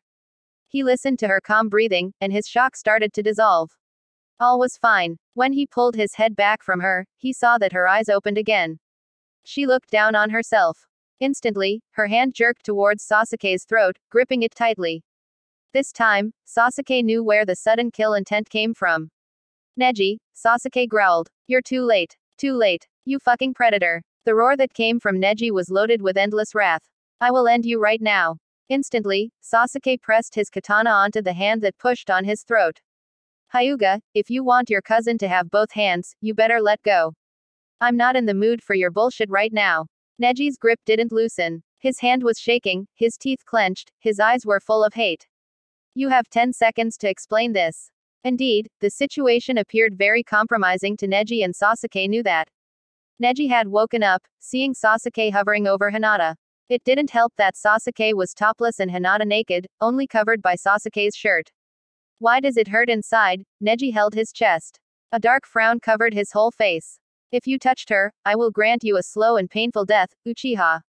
You fucking Hyuga, your cousin drowned in the spring, Sasuke hissed. It was enough. He wouldn't let the Hyuga continue with his fucked up accusations. After scanning Sasuke's eyes, Neji let go of his throat, pulled back, and transformed into himself. She drowned. Pulling back his katana from Neji's hand, Sasuke gave him a nod. Without me, she'd be dead right now. Not again, Neji muttered to himself, lost in thoughts for a while. Did you know that? Sasuke lifted his eyebrows. Neji remained silent for a while. Answer, Hyuga. This wasn't the first time the subconscious attacked Hinata. But I thought that it might have been only a one-time issue and she'd be dead, Hyuga. Sasuke suddenly roared. All his frustration broke free, and he blamed Neji for not warning him. You didn't say shit. Shut up. Neji shouted back. The Hyuga's face was covered with emotion. If I'd knew, Neji clenched his fists and lowered his head. Observing Neji's facial expression, Sasuke got even angrier as he recapped what just happened. Why the fuck didn't you tell me something like this could happen? Neji stared at him for a while. Both knew the answer. They started fighting instead of talking about it and establishing an actual plan. Even worse, both had known the facts but hadn't thought it through. They hadn't come up with a plan to prevent another incident like that. Maybe both were too naive and thought it had become better. A long and awkward silence followed, but both cooled down. In the end, they returned to their usual stoic demeanor. You broke her ribs, Neji grumbled as he touched the top of his chest. After a while, he stood up and started picking up Hinata's clothes and things she had brought along with her. I would have broken more if necessary. Sasuke took his cloak from the tree. Both walked back to the hut. Neji frowned first, but then a smirk appeared on his lips. Sadistic bastard. You think I enjoyed it? Sasuke snarled. The glare that he cast at Neji could have melted iron. Light eyes scanned Sasuke's face for a few seconds, reassessing the situation. Suddenly, Neji bowed his head. Thank you. Sasuke lifted his eyebrow. For breaking her ribs. For saving her life. Disc. I didn't do it for you. Sasuke narrowed his eyes. So, what now? Neji's mouth formed a thin line. He pressed his teeth together. It was more emotion on Neji's face than Sasuke had ever witnessed. I can't help her when the subconscious is with her. Yes, you're utterly useless, Sasuke hissed through his teeth. Just say it, Hyuga. Neji targeted a glare at Sasuke. What? Admit that you want me to watch out for her. Neji clenched his fists tightly. I admit that I prefer every other shinobi over you. The next step should be to escort her to Naruto. He should still be in Sunagakure, and I'm sure he'd help her. How long will it take to reach it? Naruto. Why'd you include him? Sasuke cocked his head. He would help her since they share a bond. Hinata would have died twice for him. One day he'll understand her sacrifice and return her admiration. A strange scowl appeared on Sasuke's face. Return her admiration. Hey, you do realize Naruto has loved Sakura for years? Neji scoffed. Childish crushes are irrelevant. This whole conversation is irrelevant right now. I want Hinata to be secure. I promised her to take her to the lab as fast as possible. We've got no time to include Naruto in this, Sasuke announced. Especially since we don't know what else could happen. Alright, but then you have to look after her. She shouldn't be alone for longer than 5 minutes. Meaning? Sasuke lifted his eyebrow. A dark shadow covered Neji's face. Her life and safety are my priority. Another incident like that must not happen. Don't leave her alone. If you still have to, tie her up or put her under a genjutsu. I don't care how you do it as long as she can't harm herself. Sasuke's mismatched eyes focused on Neji's light eyes. And I'm the sadist. Neji scowled at him. If you'd know how it feels like to care for somebody, you'd understand the price you'd be willing to pay to keep them safe. Like you giving your life for her. A firm nod came from Neji before he muttered, I'd do it all over again. Sasuke's face was blank as he looked at the Hyuga. Fine. Neji clenched his fists. I'll watch out for her. Meanwhile, Hinata once again found herself in front of the Hyuga mansion. There was water all over the place as if a flood had washed over it. The door was open, and the house was dark. She quickly made a turn and followed the known path leading to Kan. He was there sitting in front of the fire as usual. Hinata waved at him as she approached him. Hinata. Kan bowed his head politely. This time, his glance was different, but she couldn't tell why. What happened? Hinata's eyes widened. What do you mean? Well, he took some time to answer. I have the impression that something is wrong with you. Are you alright? Ah, yes, I'm fine. Her fake smile faltered as she felt his attentive eyes on her face. It seemed like he could stare right into her soul. Her lie wouldn't go undetected. I almost died, she finally admitted.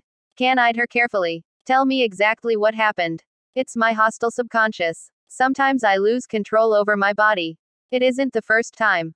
But this time, it would have been too late if Sasuke hadn't been there. She noticed that his eyes shifted away. It made her also turn away. Silence covered the place, and both were staring into different directions. Your subconscious is trying to kill you. Kan asked quietly. That is unusual. Still avoiding his eyes, she nodded her head. He tried it multiple times now. I don't think I can withstand it any longer. I'm looking for a solution, but I don't know what to do.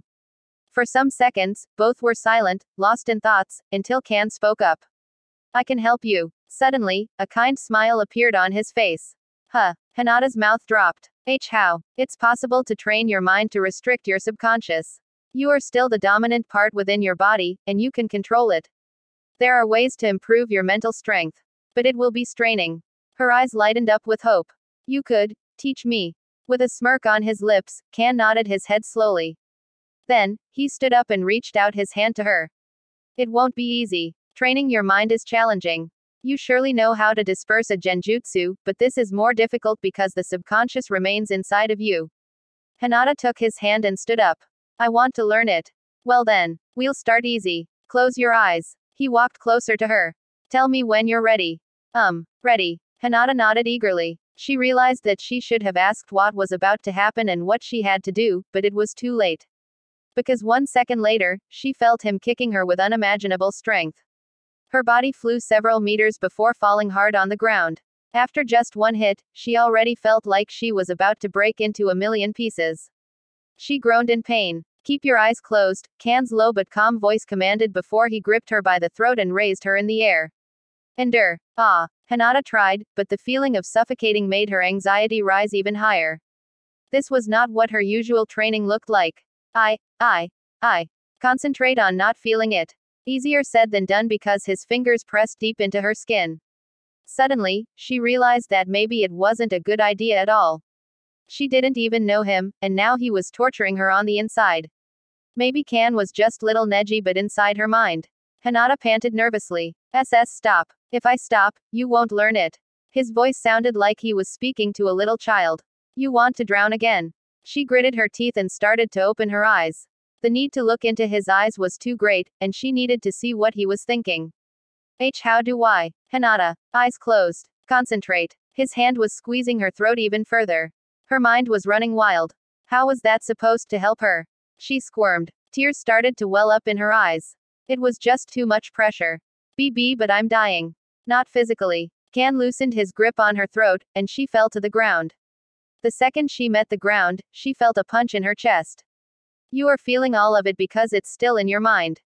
But it's not actually harming your physical body. However, you could die if your mind is too weak, so pay attention. His explanations didn't help but only increased her panic. Again, it appeared to her that this was a really terrible idea. All this suffering was already too much to bear, and she wasn't strong enough to keep going. Hinata. Kan's low soothing voice interrupted her doubts. Focus. You want to stay alive, right? Hinata froze and thought about her goal.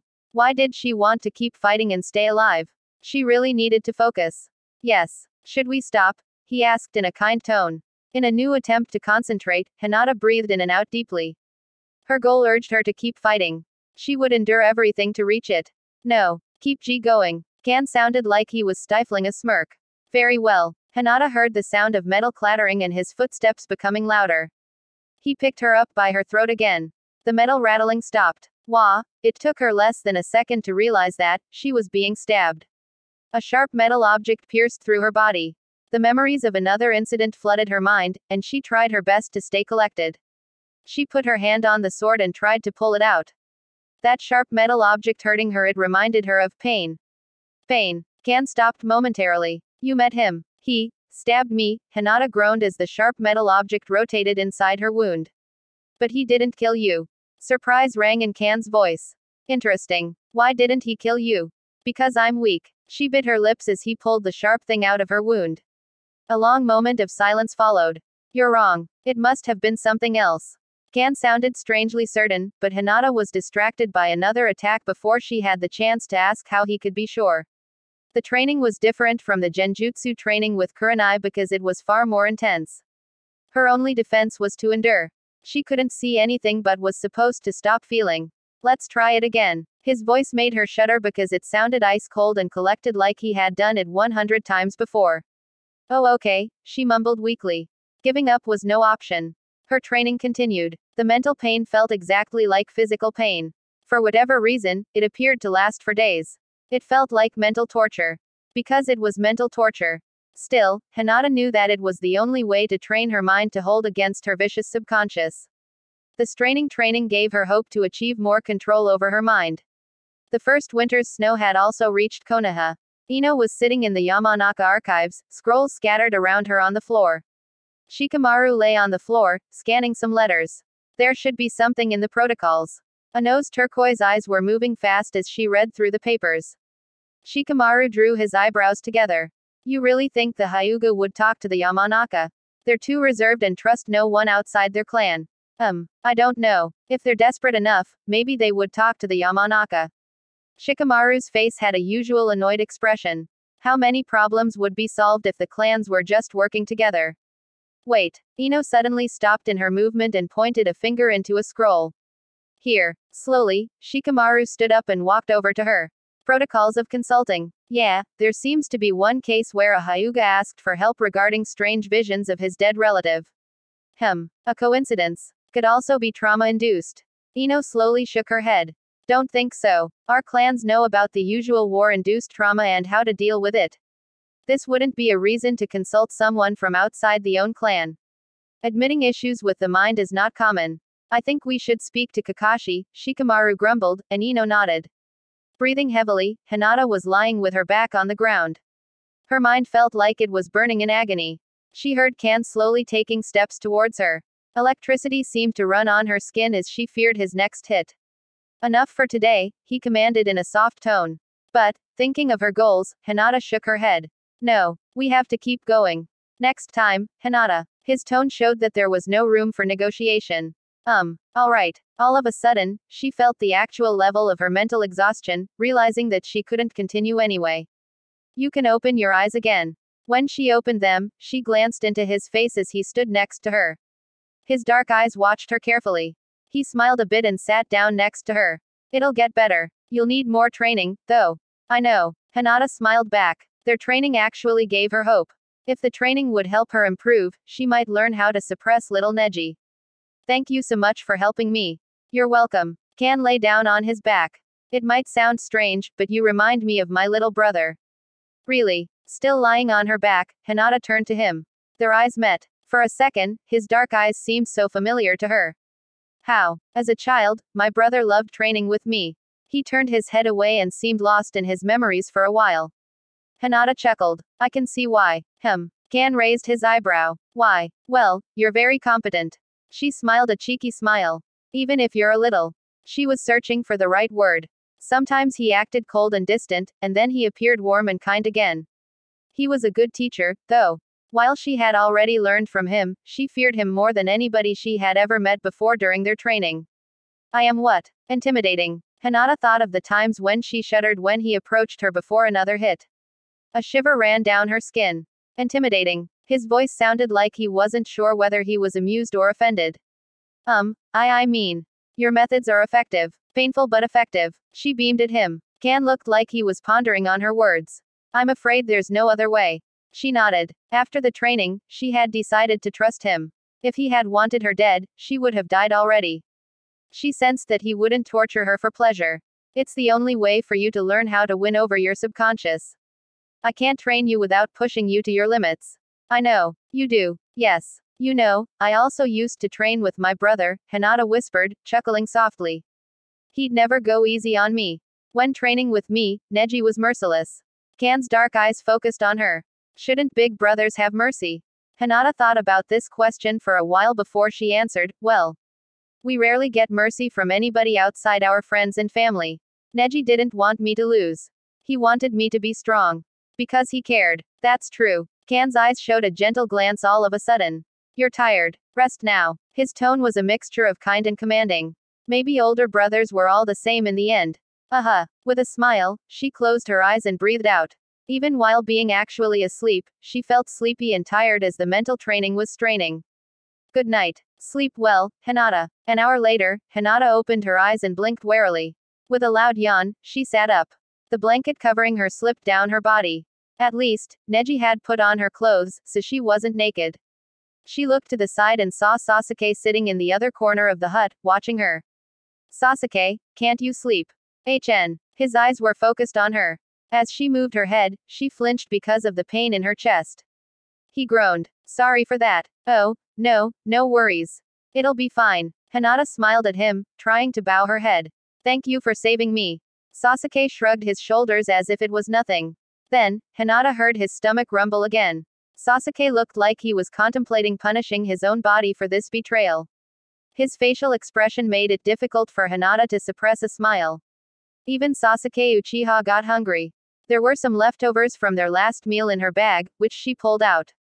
Then, she walked over to his corner and reached out her hand to offer him the food. Sasuke patted his hand next to him, symbolizing her to sit down next to him. Hinata's eyes widened first, but then she sat down and handed him his food. They started eating. A smirk appeared on his face. Seems I'm your babysitter now. As Hinata's mouth dropped, she tried to keep the food in her mouth. What do you mean? It means you won't be alone for longer than 5 minutes. His face was blank as he continued to eat. I've spoken to Neji about it. Hinata shook her head slowly. That's not necessary. I won't die. She stopped and decided not to mention the mental training or torture she was going through with the other ghost inside of her.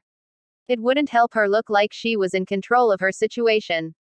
I won't die, she repeated. With a frown, Sasuke hissed, how'd you know? His infuriated tone startled her. Disc. Sasuke turned his head away. A desperate sigh escaped Hinata. Being monitored was not what she wanted, especially since she was training to keep little Neji under control. And now her cousin and Sasuke had decided to surveil her. Her whole life, Hinata has been watched by her clan, and her wish was to be free one day. But then she acknowledged that it might help, at least for now. Hinata glanced at Sasuke and noticed that his eyes appeared tired. Is that the reason why you don't sleep? Instantly, Hinata felt sorry for him. Her cousin had given him this task, and now he couldn't even rest because of her. You can sleep. Nothing will happen. He didn't move at all, his eyes pinned to her face. Trust me, she pleaded. Hinata. He sounded different, calm but in a different way. I trust you to find a way to kill yourself while I'm asleep. Hinata swallowed at the harshness of his words, though he had a point. A solution was needed. First, it appeared to her to suggest using a summon or a clone. But then she realized that it would only drain his chakra, effectively nulling his sleep. But you should still get some rest. Are there no other options? I could tie you up. Her eyes widened in horror. Her voice was only a quiet croak. Please no, I won't. Sasuke nodded slightly, not looking into her eyes. You're still tired from earlier. Hinata sighed in relief. Her mind was running wild, searching for solutions so that Sasuke could sleep too. Suddenly, she had an idea and her face flushed. He lifted his eyebrow. You could put your hand on my shoulder. She didn't look at him, knowing that he would mock her for her strange idea. Instead of that, he was silent for a while. Fine. Hinata stared at Sasuke, waiting for him to tell her it was one of his jokes or ridicule her to death. But he didn't. After both brushed their teeth, they lay down next to each other. Hinata turned her back to Sasuke, with an arm length between them. Suddenly, she felt his hand on the back of her neck.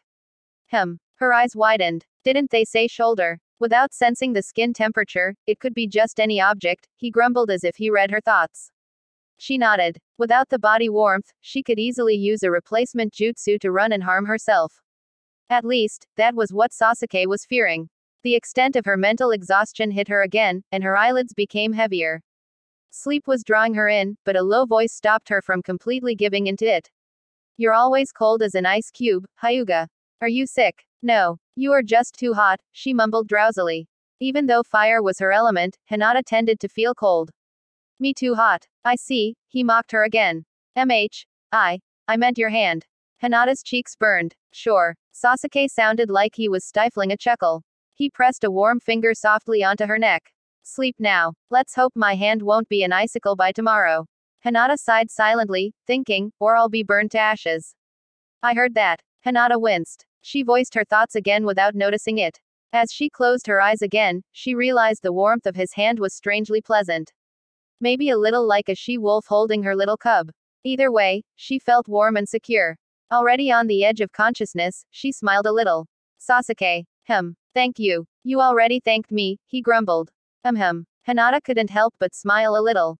I mean for everything else. Sasuke was silent for some time, but she felt his thumb rub the skin of her neck. Sleep, Hyuga. Try not to die in your sleep. Hinata almost giggled because he couldn't know that she was really trying not to die in her sleep. It wouldn't be much rest since she had somebody inside her mind waiting for her to train her.